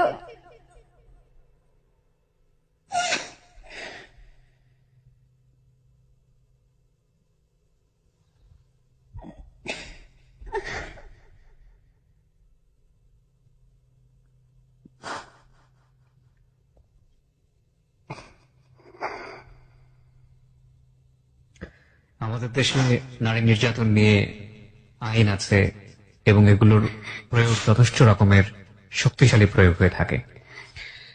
এই শিশুটা কিভাবে এরকম একটা সেফ জায়গায় আশ্রয় নিতে পারে? মা তো তার সবচেয়ে নিরাপদ জায়গা, মাই তাকে এই জায়গাগুলোতে নিয়ে যাচ্ছে, ইনসিস্ট করছে, এবং যে ধরনের ভায়োলেন্সের শিকার হচ্ছে এটা তো শুধুমাত্র শারীরিক না, একটা মানসিক জগতেও একটা মনোবৈকল্য তৈরি করবে। কিন্তু এই শিশুটা যাবে তাহলে কোথায়? সেজন্য কি প্রপার কোনো ব্যবস্থা আমাদের আছে যে এরকম একটা ভায়োলেন্সের শিকার হলে, এরকম কোনো দুর্ঘটনা ঘটলে একটা শিশু একটা পার্টিকুলার নাম্বারে ফোন দেবে বা কোনো একটা জায়গায় যাবে, গিয়ে তার সব অবস্থা খুলে বলবে, এবং তারপর ওই শিশুটাকে একটা নিরাপদ জায়গায় রাখা হবে, একটা প্রপার টাইমে, একটা প্রপার সময় পর্যন্ত তাকে বড় করা হবে? এরকম কোন ব্যবস্থা কি আমাদের আছে? আমার জায়গা থেকে জানা নেই। যদি থেকে থাকে তাহলে অন্তত সবার জানাশোনা লেভেলে এটাকে প্রচারণায় নিয়ে আসা উচিত। কারণ এরকম ঘটনা আজকে 8920 এই প্রথম নয়, এরকম অসংখ্য ঘটনা আছে। আমরা প্রচার করতে পারি না প্রিয় শ্রোতা, এরকম ঘটনাও আছে। আপনারা অনেকেই বলেন যে এরকম সাহসী পদক্ষেপ কিভাবে নেয় আমাদের এই অনুষ্ঠানটি। আমরা প্রচারও করতে পারি না, এত সাহসী পদক্ষেপ নেবার পরেও আমরা প্রচার করতে পারি না, এরকম স্টোরিও আমাদের কাছে আছে, এবং সেটা দুর্ধর্ষ, ভয়াবহ। আমাদের রেডিও এথিক্স থেকে বা সামাজিকতার এথিক্স থেকে প্রচার করা যায় না, এবং সেই ভয়াবহতাটা ঘটে একটা নারীর সাথে। অত্যন্ত দুঃখজনক। বলো তারপর কি হলো? তারপর আমাকে ওষুধ দিল, ওষুধ দেওয়ার পরে উনি আমাকে বাসায় নিয়ে গেল। তো আমি বাসায় কান্না করতেছি, খুব ব্লিডিং হচ্ছে। তো আমি কান্না করতেছি, তো আম্মু ওই দিন কান্না করে আমার কান্না দেখে। তো ওই দিন কান্না করে, তারপর আমাকে দেখায় না, মানে আমি বুঝায় না যে আমি কান্না করতেছি। তো উনি বাইরে চলে যায়। ওই দিন কিছুদিন পরে আবার সুস্থ হওয়ার পরে আমাকে ওই লোকটাকে নিয়ে আসে। কোন লোক? ওই যে লোকটাকে আর একবার আনছিল আমাকে নিয়ে যাবে বলে, ওকে। আমাকে দিয়ে দিবে, ওনার সাথে আমি ওনার সাথেই থাকবো। তো আমি খুব কান্নাকাটি করে আমি যাব না। কি নাম ছিল লোকটার? লোকটার নাম মনে ভুলে পড়ছে না এখন। গেছি। আচ্ছা ঠিক আছে। তারপর আমার জামা কাপড় কি করে দিল, আমাকে খুব মারতো, এই ভয়ে আমি বেশি গেছি। খুব বকাবকি করতো, আর ওনার বকা এমন ছিল, খুব বাজে বকা ছিল। লজ্জা লাগতো যে উনি মা হয়ে আমাকে বলে, ওনার একটু লজ্জা লাগে না আমাকে এসব কথা জিজ্ঞেস করে। প্রিয় শ্রোতা, আমরা অনুষ্ঠানের শেষে রিপার মায়ের সাথে কথা বলবো। আমরা দেখতে চাই উনি কি বলে। আপনারা আমাদের সঙ্গে থাকুন। বলো তুমি। তারপর মা আমাকে জামা কাপড় দেয়, নিয়ে যায়। তো ওই বাসাটা যাওয়ার পরে ফার্স্ট টাইম আমাকে জিজ্ঞেস করে তোমার নাম কি, এইসব। তারপর একটা ছেলে আসলো, বলতেছে এটা কে। তো আমি যেহেতু ছোট, আমার মুখে এমনিতে হাসি থাকতো সব সময়। তো ছেলেটা বলে এটা ওর মা পাঠাইছে, এরকম এরকম বলে। ওর মুখে তো হাসি, বা ও যতটুকু মেয়ে, ওর মধ্যে সেরকম কোনো ভয় নাই। আমার মনে হচ্ছে তোকে ধরার জন্য এটা করছে, মানে হাজবেন্ড ওয়াইফ ওনারা। তো এগুলোকে বলতেছে। তো আমার চুল তখন অনেক বড় ছিল, এই চুলের থেকেও বড় ছিল। তো যত্ন নেওয়া হতো না চুলের। আমাকে বলে কি তোমার চুল তো, তুমি মানুষ হিসেবে খুব বড়, তো আমি কেটে দিব তো তোমার চুল। তখন আমার চুল ছোট করে দেয়। আমাকে একদিন একটা লোক আসে, বলতেছে ওই মহিলার সাথে কথা বলতেছে, বলে এত এত দিতে হবে, 10,000 মানে বললো ওনার কাছে, যে মেয়ে খুব ছোট। পরে আমাকে বললো কি তুমি ওই রুমে যাও। পরে ওদিন একটা লোক আসে, মানে লোকটা কি অল্প বয়সে একটা ছেলে আসে। ছেলে আসার পরে আমার পাশে এসে বসে। তো আমার পাশে এসে যখন বসে, তখন আমি জানালার পাশে চলে যাই। যাওয়ার পর আমার চুল ধরে, মানে মানে আমার সাথে খুব ভালো আচরণ করতেছে। তখন তারপরে ছেলেটা বলতেছে কি, আপু তুমি ওকে কেন এখানে রাখছো, তোমার তো সমস্যা হবে, ও তো খুবই ছোট। তো আমি যখন রুমে যেতাম কান্না করতাম, তখন ওনারা শুনতো কিন্তু কিছু বলতো না। যে একটা মা, ওনারা বলতো একটা মা কি করে এত খারাপ হতে পারে। আমার কাছে খুব খারাপ লাগতো যখন আমার মাকে বকা দিত, খারাপ কথা বলতো, যে আমার মাকে মানুষ কেন এগুলো বলবে, আমার মা কেন এত খারাপ হতে পারে।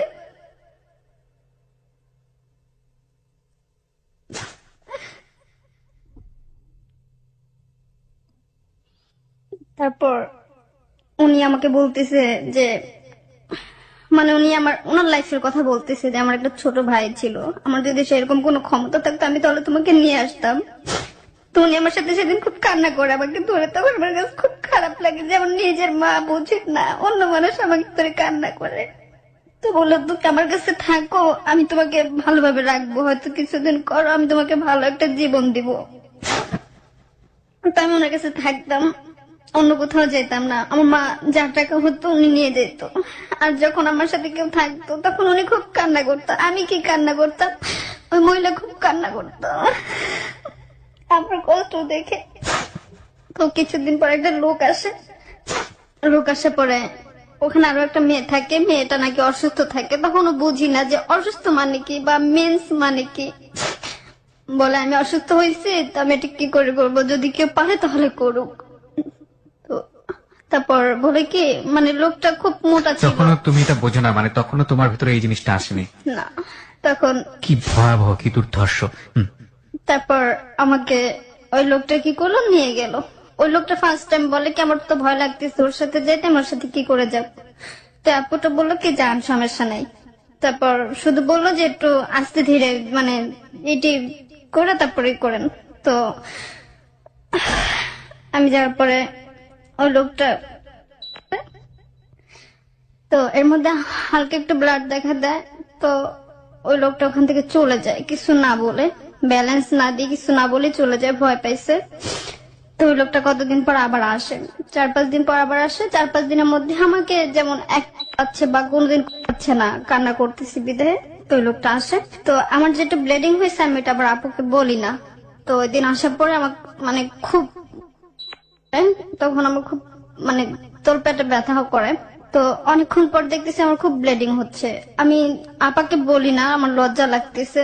তো আমি ওই মানে একটার পর একটা ছিল চেঞ্জ করতেছি, তো ওখানে 5টা ছিল জমে গেছে চেঞ্জ করতে করতে। তো আমি আপাকে হঠাৎ করে বলি, আপা আমার ব্লিডিং হচ্ছে। তো বলে, তুই আমাকে এতক্ষণ বলিস না কেন? তোমার গালে একটা থাপ্পড় দিয়ে বল, তোর এত কিসের লজ্জা, তুই আমাকে এতক্ষণ বলিস না কেন? পরে উনি আমাকে ডাক্তারের কাছে নিয়ে গেল। তো ডাক্তার বললো, দেখেন এটা মেন্সের ব্লাড হতে পারে, কিছুক্ষণ ওয়েট করেন। তারপর আম্মু কয়েকদিন পর এসে টাকা নিয়ে যায়। আমি আম্মুর সাথে কোনো কথা টথা বলি না। তো ওনারা ওখান থেকে বাসা চেঞ্জ করে, ওনারা শাহাদাতপুর যায়। তো যার পরে ওখানে বলে সবাইকে এই মেয়েটা এইভাবে। আমার কাছে খুব খারাপ লাগতো যে আমার মা সম্বন্ধে কেন এগুলো বলবে। তারপর আমাকে নিয়ে কক্সবাজার চলে যায় আম্মু। তো যার পরে ওখানে যাওয়ার পরে বলে কি, তোকে দিয়ে আর কখন আমি এগুলো করাবো না, কষ্ট হোক যা হোক না খায়া থাকবো, 3 বেলার পর 1 বেলা খামো, তারপর ভালো, আমি তোকে আর কিছু করবো না। সত্যি তখন আমার চোখে এমনিতে পানি চলে আসছে যে আমার মা ভালো হয়ে গেছে। তারপর একটা বাসা নিল, ছোট একটা বাসা নিল কক্সবাজারে। জি, একটা মানে বাসা নেয়। বাসায় আমার খালা বাসা থেকে হালকা পাতলা মাল জিনিস আনে, যেহেতু আমাদের ওখানে কিছু নাই। আমার একটা চাকরি নেয়, ওখানে চাকরি নেয় একটা হোটেলে রান্না বান্না করে। তো এতদিন পরে দেখলাই প্রথম তোমার মা কোথাও কোনো কাজ নিল? হ্যাঁ, পরে কি করলো, আমি শুধু রান্না বান্না করতাম আর সারাদিন আমি ঘুমাইতাম। তো হঠাৎ আম্মু বলে কি, 1-1.5 মাস পর বলতেছে কি, তুই ঢাকা যা, ঢাকা গিয়ে তোর উর্মি আপু একটু বেড়াই আসতে বলছে, তুই গিয়ে একটু থাকে টেকে আসা। উর্মি আপুটাকে? ওই সেই মেয়েটা, যে মেয়েটা তোমাকে জড়িয়ে ধরে কাঁদতো? হ্যাঁ, ওই মেয়েটা, এবং যার বাসাতে তোমাদেরকে এই ধরনের কাজ করতে হতো। জি। প্রিয় শ্রোতা, আমরা এই জায়গাটায় ছোট্ট আরেকটা বিরতি নিতে চাই। 4 মিনিটের ব্রেক। 4 মিনিট পরে আমরা আবারও ফিরবো। রিপার জীবনের গল্প আপনারা শুনছেন ক্লোজ আপ প্রেজেন্স হ্যালো 8920-তে। 16 বছরের রিপা এই মুহূর্তে স্টুডিওতে। তাকে দেখার জন্য আপনারা চলে আসতে পারেন আমার ফেসবুক পেজে। ছোট্ট একটা ভিডিও ক্লিপস ওখানে আমরা দিয়েছি। আমার ফেসবুকের ঠিকানা হচ্ছে www.facebook.com/kibriya.rj KEBRIA.RJ। পেজটি আছে আরজে কিবরিয়া নামে। ওখানে লাইক দেওয়ার সঙ্গে সঙ্গে আপনি আমার পেজের মেম্বার হয়ে যাবেন, যাবতীয় অনুষ্ঠান ডাউনলোড করতে পারবেন। চাইলে রিপার সঙ্গে আপনারা কথা বলতে পারেন, সরাসরি যোগাযোগ করতে পারেন। ফিরে আসছি ঠিক 4 মিনিট পর। 4 মিনিট পর আরো একবার ওয়েলকাম করছি ক্লোজ আপ প্রেজেন্স হ্যালো 8920-তে। আমি আরজে কিবরিয়া রয়েছে আপনার সঙ্গে, এবং আমার সঙ্গে রয়েছে আজকে রিপা, তার জীবনের গল্প নিয়ে। আমি রিপার কাছে আবারও ফিরছি। রিপা, যেখানটাতে ছিলে তুমি, তোমাকে তোমার মা আবারও ঢাকায় পাঠানোর চেষ্টা করছে। সম্ভবত মেয়েটার নাম কি ছিল বলছিলে? উর্মির কাছে। তারপর উর্মি নিজেও তো ইনভলভ ছিল এসব কাজে? না, উনি নাকি কখনো এটা করতো না, এবং শুধুমাত্র এই ব্যবসাটা করতো? হ্যাঁ, শুধু এই ব্যবসাটা করতো ওনার ফ্ল্যাটে। জি। তারপর আমাকে বলি যে তুমি না আমাকে কখনো এটা করাবা না। তো এর মধ্যে আপা আমাকে ফোন দিয়ে বলে কি, আমার তো একটা বাচ্চা হয়েছে। তো আমি বলতেছি, আমরা যখন আসছি তখন তো তুমি সেরকম কিছু দেখি নাই, তোমার বাচ্চা হলো কি করে? বলে, তুই ঢাকা আস, তারপর বলবো। তো এর মধ্যে মা আমাকে এই কথাটা বলে যে ঢাকা যা, কয়েকদিন থাইকা আস, মিয়াপুর আমি বাচ্চা হয়েছে এটা দেখে আস। আমাকে এসব কথা বলে। পর বলতেছি, তুমি না বলছো আর কখনো আমাকে পাঠাবা না, কষ্ট হলো রাখবা। তারপর আমাকে পাঠায়, যাই ঢাকা। যাওয়ার পরে আম্মু আম্মু 4-5 দিন পর আপুর কাছে বললো কি যে আমার ঘরে কিছু নাই, বাজার টাজার দেয় না, কয়েকদিন পর দিবে বেতন, আমার কাছে তখন টাকা পয়সা নাই। ওই দিন আমাকে না বলে আপু 5,000 টাকা আম্মুকে দিয়ে দেয়। 5,000 টাকা দেওয়ার পরে সামনে ঈদ আসতেছে, তো মা বলে কি সবার জন্য মার্কেট করে নিয়ে আস। আমি বলতেছিলাম কোথায় টাকা পাবো? যখন আমি ঢাকা থেকে কক্সবাজার আসবো, তারপর আসার পর আমি মানে ডাইরেক্ট আমার বাসা না গিয়ে আমি আম্মুর অফিসে গেছি। তো অফিসে যাওয়ার পর আম্মু বলতেছে আমার মেয়ে আসছে, তারপর বলে আমি যাই, কালকে আসবো।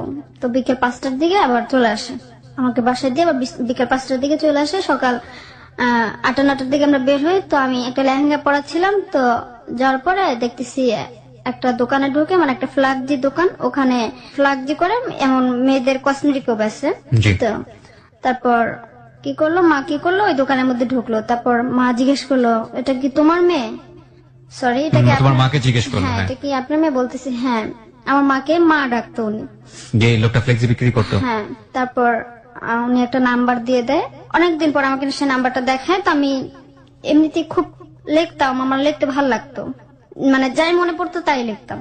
উনি কি করলো, মা কি করলো, বলে কি এই ছেলেটা তোর নাম্বার দিছে, তো তোকে ফোন দিতে বলছে দুইটা নাম্বার শুভ দিয়ে, শুভ লেখা। তো বলতেছি নাম কি, বলে শুভ। তারপর যে ব্যাগের নাম্বারটা রাখছি, ফোন দেওয়ার কোনো প্রয়োজন নাই, আমি কেন ফোন দেবো লোকটাকে শুধু শুধু। তো ওই ব্যাগটা কিসের জন্য আমি আবার ধরছি, কিসের জন্য যেন, তো ধরার পরে নাম্বারটা নিচে পড়ছে, মানে আমার হাতে বাজে আর নাম্বারটা নিচে পড়ছে। তো ওই নাম্বারটা রাত 11টার দিকে আমি ফোন দিচ্ছি, ফোন দিয়ে বলতেছি আপনি কি শুভ? বলতেছে না আমি শুভ না। বলতেছি ফাজলামো করতেছেন কেন? নাম্বার তো ঠিক আছে, আপনি কে, কিসের জন্য ফোন দিচ্ছেন? ফোন দিতে বলছেন। বলে তুমি আমার সাথে দেখা করবা? তার মানে যেদিন আমি ওর সাথে কথা বলছি সেদিন ছিল বৃহস্পতিবার, তারপরের দিন শুক্রবার। বলতেছে কালকে তো আমার দোকান বন্ধ থাকবে, তুমি আসো, নামাজ টামাজ পড়বো, নামাজের পরে একটু দেখা করো আমার সাথে। তো বলতেছি কেন দেখা করবো শুধু শুধু? তারপর বলতেছি আসো, দেখা করলে বুঝতে পারবো। তারপর আমি রিফাতকে নিয়ে যাই, বিচে যাই। মানে তোমার ছোট ভাইকে নিয়ে? হ্যাঁ, ছোট ভাইকে নিয়ে যাই।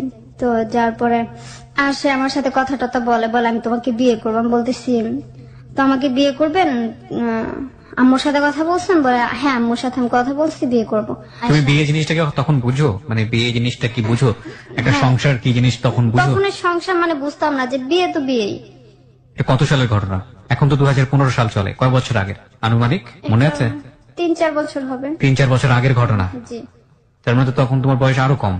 এখন যদি 16 হয় তখন তোমার 12-13 বছর বয়স। জি। তারপর আসলো, একটা ছেলেকে নিয়ে আসলো। আসার পর বলতেছে আন্টি, সরি আম্মু, আমি ওকে বিয়ে করবো এমন এমন। পরে আমাকে কয়েকদিন পর নিয়ে যায়, একটা জায়গায় নিয়ে যায়। যাওয়ার পরে ওই ছেলেটা আম্মুকে 10,000 টাকা দেয়, বলে এটা কাজীকে দিবেন ঘুষ। তো তারপর বিয়ে দেয়। তো বিয়ে দেওয়ার পর শুধু একটা কাগজ দেয়, যে কাগজের মধ্যে ওর নাম ছিল, আমার নাম ছিল, ওদের বাড়ির নাম ছিল। আসলে এটা বাড়ির নাম ছিল না। বলে এটা কাবিনের কাগজ, মানে এটা, এই কাগজটা দিলে কাবিন নামা দিবে তোমাকে 3 মাস পর, এটা তোমার কাছে রাখো, ফটোকপি করে আমাকে দিও তুমি। তো ওইটা আমার কাছে রাখি।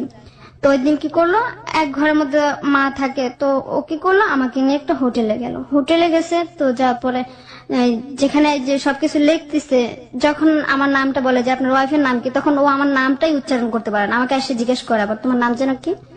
তখন আমার যে মানে সন্দেহ মনে হলো যে আমাকে নামটা আবার কেন জিজ্ঞেস করা, এতদিন ধরে চলে, আমার নামটা কেন জিজ্ঞেস করছে? হ্যাঁ, মনে রাখতে পারে না। তারপর ও উপরে গেছে, উপরে যাওয়ার পর আমাকে নিয়ে উপরে গেছে। তো বলতেছে আমি বলতেছি কি আমি তো এখন আপনার ওয়াইফ, তো আমি যদি আপনার ফ্যামিলির সাথে কারোর সাথে কথা বলি, আপনি কথা বলতে দিবেন না? বলে এখনো তো হয় না, কাউকে তো বলি না। আমি বলতেছি আপনার কাকা না জানে? ওরা কাকা ছিল। বলে এটা হচ্ছে আমার কাকা। মানে সেরকম ভাবে সবকিছু সাজাইছে যে বোঝার মতো কোনো ক্ষমতা নাই। তারপর আমাকে ও কি করলো, যে তুমি থাকো, আমি খাবার নিয়ে আসি। খাবার আনতে গেল, তারপর আসছে। তো ফোনে কথা বলে যে হ্যাঁ সবকিছু হবে, সবকিছু ঠিক মতনই হবে। তো তারপর ওখানে ওর সাথে ওটা হয়। তো হওয়ার পরে পরের দিন আমাকে সকালবেলা দিয়ে আসে, শুধু গাড়ি ভাড়া টাকাটা দেয় আমাকে। তো যাওয়ার পরে কয়েকদিন পর, 20-25 দিন পর শুনে কি আমার আম্মুর যে হোটেলে কাজ করে, হোটেলে একটা লোকের সাথে রিলেশন আছে, তো হোটেলের ম্যানেজার। তো উনি বলতেছে কি আমার আম্মু নাকি তখন প্রেগনেন্ট ছিল। উনি বলল যে তোমরা এখন ঢাকা যাও, ওটা অ্যাবর্শন করে আসো বা ওটা ফেলে দিয়ে আসো, যে ঢাকা গিয়ে সবকিছু আবার ঠিকঠাক করে আবার আইসো। তখন তো তোমার বাবার সঙ্গে তোমাদের পরিবারের সম্পর্ক একেবারেই ডিটাচড। হ্যাঁ, নাই। তুমি, তোমার মা, তোমার ছোট 2 ভাই। হ্যাঁ, এই দিল, ব্যালেন্স দিল 2000 টাকা দিল। তো 2000 টাকা দেওয়ার পরে উনি কি করলো, এক রাত আমার এক ফুপি ছিল, ওনার বাসায় থাকলো। থাকার পর পরের দিন সকালবেলা গাড়িতে উঠলো। গাড়িতে ওঠার পরে আবার ঢাকা চলে আসলো। ঢাকা চলে আসার পরে কোথাও যাবে, পরে সেই উর্মিয়াপুর বাসায় যায়। উর্মিয়াপুর বাসায় গিয়ে সবকিছু ঠিকঠাক করে ওখানে 10-12 দিনের মতো ছিলাম। তো দেখি একটা লোক আমাকে বলতেছে কি রিপা, উর্মিয়াপুর বলতেছে যে রিপা নিচে গিয়ে 7 আপ বিস্কিট আমাকে এগুলো নিয়ে আস। তো নিয়ে আসছি। আসার পরে ওই আপুটা ছিল পাকঘরে, একটা মেয়ে দরজা খুলে দিছে।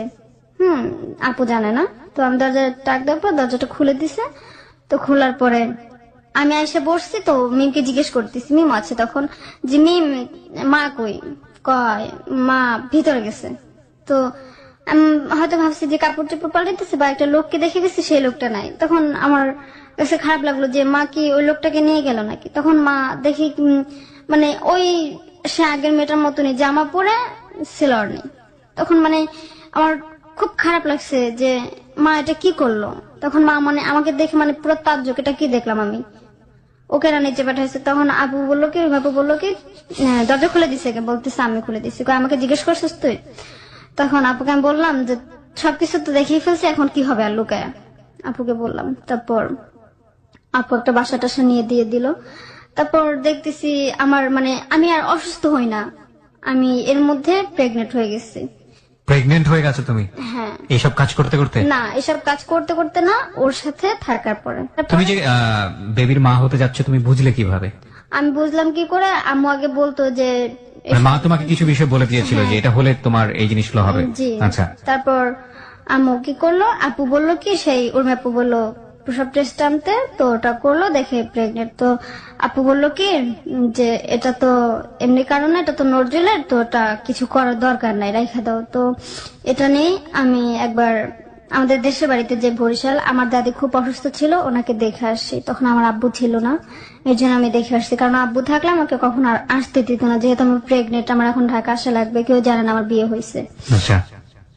তারপর আমি চলে আসি 3-4 দিন থাকা। তো আসার পরে এর মধ্যে আমার মানে আস্তে আস্তে মানে এটা পেটটা বড় হয়ে যেতেছে, বুঝতেছি।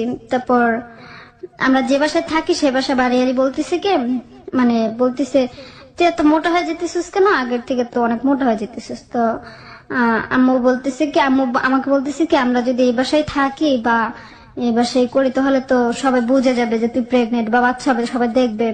তোমার বিয়ের ব্যাপারটা কি সবাইকে জানাজানি হয়নি? সবার কাছে জানায়নি? কেউ জানতো না, শুধু আমি, আম্মু আর ওই উর্মি আপুটা। সবাইকে জানানো না কেন? জানানো না কেন মানে আমার বড় আপু তারাও জানতো না যে আমার বিয়ে হয়েছে। কেন জানলো না? এখন আমি কি করে বলবো যে যে তুমি জানো না? এবং না। তুমি যাকে বিয়ে করলা ওনার পরিবারের সঙ্গে তোমার কোনো যোগাযোগ ছিল না? কোনো যোগাযোগ নেই। এটা তোমার মাই ভালো জানে? জি। ওকে। তারপর 5-6 মাস হয় আমার মানে প্রেগনেন্টের বয়স, তখন ও আসে। আসার পরে যখন আসে তখন আমার খুব খুশি, আমি খুব খুশি যে আমার হাজবেন্ড আসতেছে। তো এর মধ্যে আবার আমার আম্মু সবাইকে আমাকে বললো কি যে সবাইকে বলবি যে তো ভাই আসতেছে। তো আমি তোর ভাইয়া আসতেছে? হ্যাঁ, আমি এখানে খুব অবাক যে আমার হাজবেন্ড আমি ভাইয়া বলবো কেন। তো বলার পরে বলতেছে সেটা তুই পরে বলবো, তুই থাক, এটা বলিস। তারপর তার পরে সবাইকে বললো কি আমার ছেলে আসছে, আমার বড় ছেলে। তো বলতেছে এর কথা যে আর কখনো শুনিনি। বলতেছে ও কুমিল্লা থাকে, কুমিল্লা চাকরি করে। তো এখন যেহেতু আমার ভাই বা ওনার ছেলে আমার আপন ভাই, তখন সেহেতু আমি ওর পাশে কি করে শুই, বড় হয়ে গেছি বা আমার ভাইও এখন বড়, কি করে এক বিছানায় শুবো, আমাকে আলাদা আলাদা দিত। আবার যখন দরজা লাগাই দিত তখন একসাথে শুইতাম। তো মাকে দেখতাম অনেক রাতে উঠে মা বলতো নজরুল বুট খাবি বা ভাত খাবি বা এই জিনিসটা খাবি মা, এগুলো সাধতো অনেক রাতে উঠে। তোমার যে একটা খুব খারাপ লাগতো যে আমরা একসাথে ঘুমাই বা কিছু করি। একটা বারান্দা মতো ছিল, ওখানে মা থাকতো, আর মিম রিফাত মানে সবাই আমাদের সাথেই থাকতো আলাদা। তো এখানে খুব খারাপ লাগতো যে আমরা কিরকম না কিরকম হয়ে শুয়ে আছি বা কিছু, তখন যদি বাতিটা অন করে বা কিছু বলে, এই জিনিসটা নিয়ে ভয় পেতাম খুব। আর শুধু ভাবতাম যে উনি কেন এমন করবে, ও তো মানে ওনার মেয়ের জামাই, খারাপ হলো মানে সত্য হলো মানে মানে যেরকমই হই আমি, অন্তত কিছু এথিক্স তো থাকা উচিত হ্যাঁ। নিজের মধ্যে। তারপর ওই দিন রাতে আবার একটা মেয়ে আসে, একটা মহিলা আসে দরজা টাক দিছে। তখন আমরা একসাথে শুইছি। তো শোয়ার পরে কি করবে, ও তাড়াতাড়ি করে মা মাঝখানে গেল, আমি এক পাশে গেলাম, মা মাঝখানে আমি আলাদা। পরে তারপর দরজাটা খুলে দিল, দেখলো আমি আলাদা শুয়ে আসছি। তো মার কাছ থেকে যেন কি নিল, তো না পর আবার দরজা লাগাই দিছে। তো ও কয়েকদিন পর বিদেশ যাবে, ওর ব্যাগ মানে চেক করে দেখি মানে ঢাকা আসছে মেডিকেলে। ওর মানে যখন মেডিকেল করছে তখন নাকি কি একটা রোগ ধরা দিছে, এটা ওষুধ খাওয়ার জন্য ঢাকা আসছে, ওষুধ কেনার জন্য। তো দেখি ওর পাসপোর্ট, তো আমি তখন বুঝি না মানে ওটা সম্বন্ধে, দেখতাম পাসপোর্ট মানে কি। তখন পাশের ঘরে একটা মহিলাকে জিজ্ঞেস করে এটা মানে কি আপু, তো বলতেছে ও তো বিদেশ যাবে। তখন আমি খুব কান্না করি যে আমাকে রেখে বিদেশ যাবে, আমার বাচ্চা হবে। তোমার সম্পর্কে ও জানতো? তোমার অতীত সম্পর্কে জানতো না, তোমার ও হাজবেন্ড? জানতো না, কিছুই জানতো না। না। আচ্ছা। তারপর আমি বললাম কি তুমি নাকি বিদেশ যাবা, বলতেছে কে বললো, বলতেছে মা বললো তুমি বিদেশ যাবা। তখন মাকে জিজ্ঞেস কর আম্মু তুমি ওকে বলছো আমি বিদেশ যাবো, বলতেছে না আমি তো বলিনি। তারপর বললাম যে আমি তোমার পাসপোর্ট দেখলাম, মানে পাসপোর্ট শব্দটা আমি উচ্চারণ করতে পারতেছিলাম না, যে ভুলে যেতেছিলাম। তারপর বললো তুমি তো পড়তেই পারো না, বলতেছে আমি দেখছি, আমি অন্য কাউকে জিজ্ঞেস করছি। এটা কিসের জন্য? তারপর বলে হ্যাঁ আমি বিদেশ যাবো, আমি তারপর আইসা পড়বো কয়েকদিন পর। বলতেছি তুমি আমাকে রেখে কেন বিদেশ যাবো? তাহলে আমাকে বাড়িতে রেখে যাও।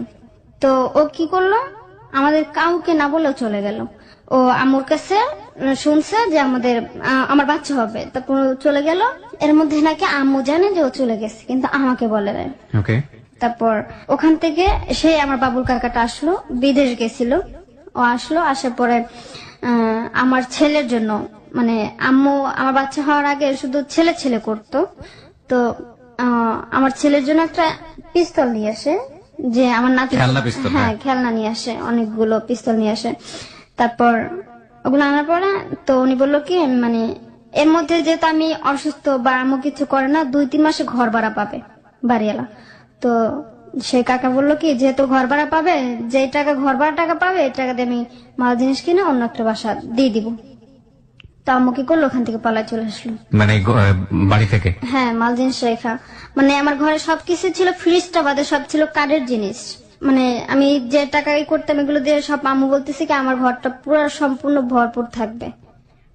আমার ঘরে সবকিছু ছিল, ওইগুলো সব বিক্রি করে দিল উনি, বিক্রি করে দিল। বাড়িওয়ালাও জানে না। যখন ওই লোকটা নিতে আসছে, তখন মানে লোকটাকে বাড়িওয়ালা ধরছে, তখন ওই লোকটা বাড়িওয়ালাকে ধরছে, যেগুলো তো আমার কাছে বেঁচে দিয়ে গেছে, তোমার ভাড়াটিয়া কই সেটা তুমি বুঝো না। তো এটা বলছে।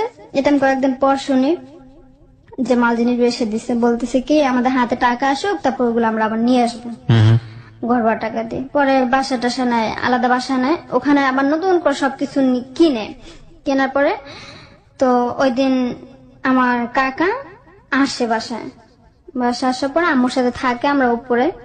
তো আমাকে বলে কি, তুই ঘুমাবি না, জায়গা থাকিস, তুই মোবাইল মানে রেডিও শুনবি, গান শুনবি, বাতি চালানো থাকবে, তুই মোবাইল চিপবি, শুধু মোবাইলে বাতি অন করা থাকলেই হবে। তাই মনে কথা মতো মোবাইলে বাতি অন করলাম। মা বলতেছে আমার সাথে খারাপ কিছু করবে, মানে নোংরা ভাষায় বলতেছে। তখন আমার কাছে খুব খারাপ লাগলো যে মাকে জোর করে করবে আমার সাথে। কে এটা? মানে আপনার ওই আগের পরিচিত লোকজন? হ্যাঁ, ওই যে বাসায় ভাড়া এসছে সেই লোকজন না, ওই যে বাবুল কাকা। ওই বাবুল কাকা আবার রিটার্ন করেছে। তো তারপর আমি মোবাইল চিপতেছি, মাকে এক বেশি জোর করতেছে।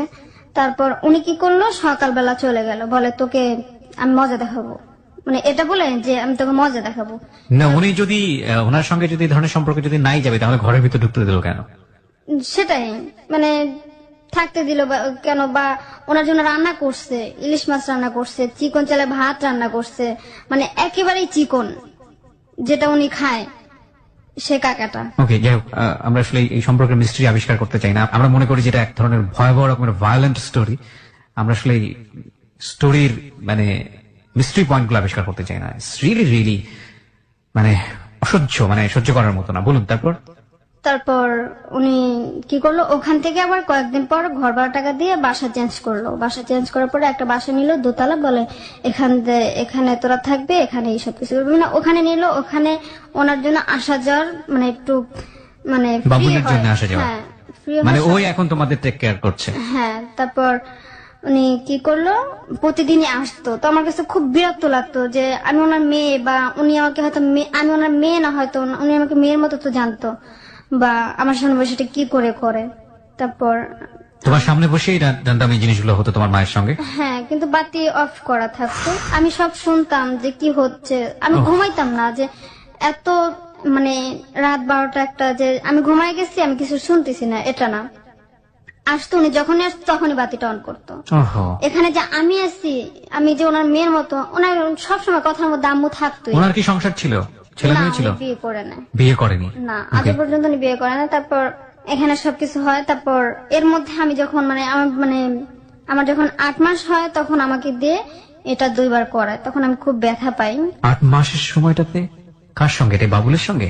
না, বাবুলের সঙ্গে না, অন্য একটা ছেলের সাথে। তখন মানে সেটা হয় আমার বাসার মধ্যে আনে, আমি তো আর যেতে পারি না, ওনাকে বাসায় নিয়ে আসে। তারপর আমি বলতেছি তুমি কি এখন এটা বন্ধ করবো না? তখন আমি খুব কান্না করলাম। ওই লোকটার সামনে বসে ওনাকে আর কি বলবো। তো উনি এটা করে যায়। এর পরের দিন আবার একটা লোক নিয়ে আসে। এর মধ্যে আমাকে ভালো খাবার খাওয়াইতো, প্রতিদিন দুধ খাওয়াইতো। তারপর বলতো কি যে তোর বাচ্চা হইলে তুই আমার কাছে রাখবি, মাসে 20,000 টাকা দিবি, আমি তোর ছেলেকে দুধ মানে আমি তোর ছেলেকে পালবো। তো আমি বলতেছি 20,000 টাকা দিব, আমাকে কি খারাপ কাজ করে পাঠাবো? মানে একটা নোংরা ভাষায় বললাম যে আমাকে কি এই কাজে পাঠাবো? তারপর বলতেছে না করলে খাওয়াবি কোত্থেকে পোলারে, এসব কথা বললো। তারপর আমার বাচ্চা হয়, বাচ্চা হওয়ার আগে সবাই বলতো যে তুমি যদি তোমার মেয়ের বাচ্চা যদি নর্মাল হও তাহলে নর্মাল হইতে যা যা লাগে সেগুলো নিয়ে আসো। তা আমি বলতো আমার মেয়ে নিয়ে আসবো, কয়েকদিনের মধ্যে নিয়ে আসবো। যেদিন আমার বাচ্চা হবে তার আগের দিনও এক ম্যানেজার আন্টি বলতেছে যে এগুলো নিয়ে আসো না কেন, বাচ্চা হয়ে যাবে এখন। আর আমি যেহেতু এগুলো বুঝতাম না, আমি সারাদিন ঘুমাইতাম। তখন পাশে ঘর আন্টিরা বলতো যে হাঁটা চলা করবে, এটা করবা। আমার মানে তখন খুব খারাপ লাগতো যে আমার নিজের মা, আমার মা আমাকে একটু কিছু শিখায় না। যে মানে কি বলবো, আমার যখন বাচ্চা হলো আমার মা আমাকে ধরে নাই। বিকৃত মানসিকতার মানুষ, কিচ্ছু বলার নেই, নাথিং টু সে।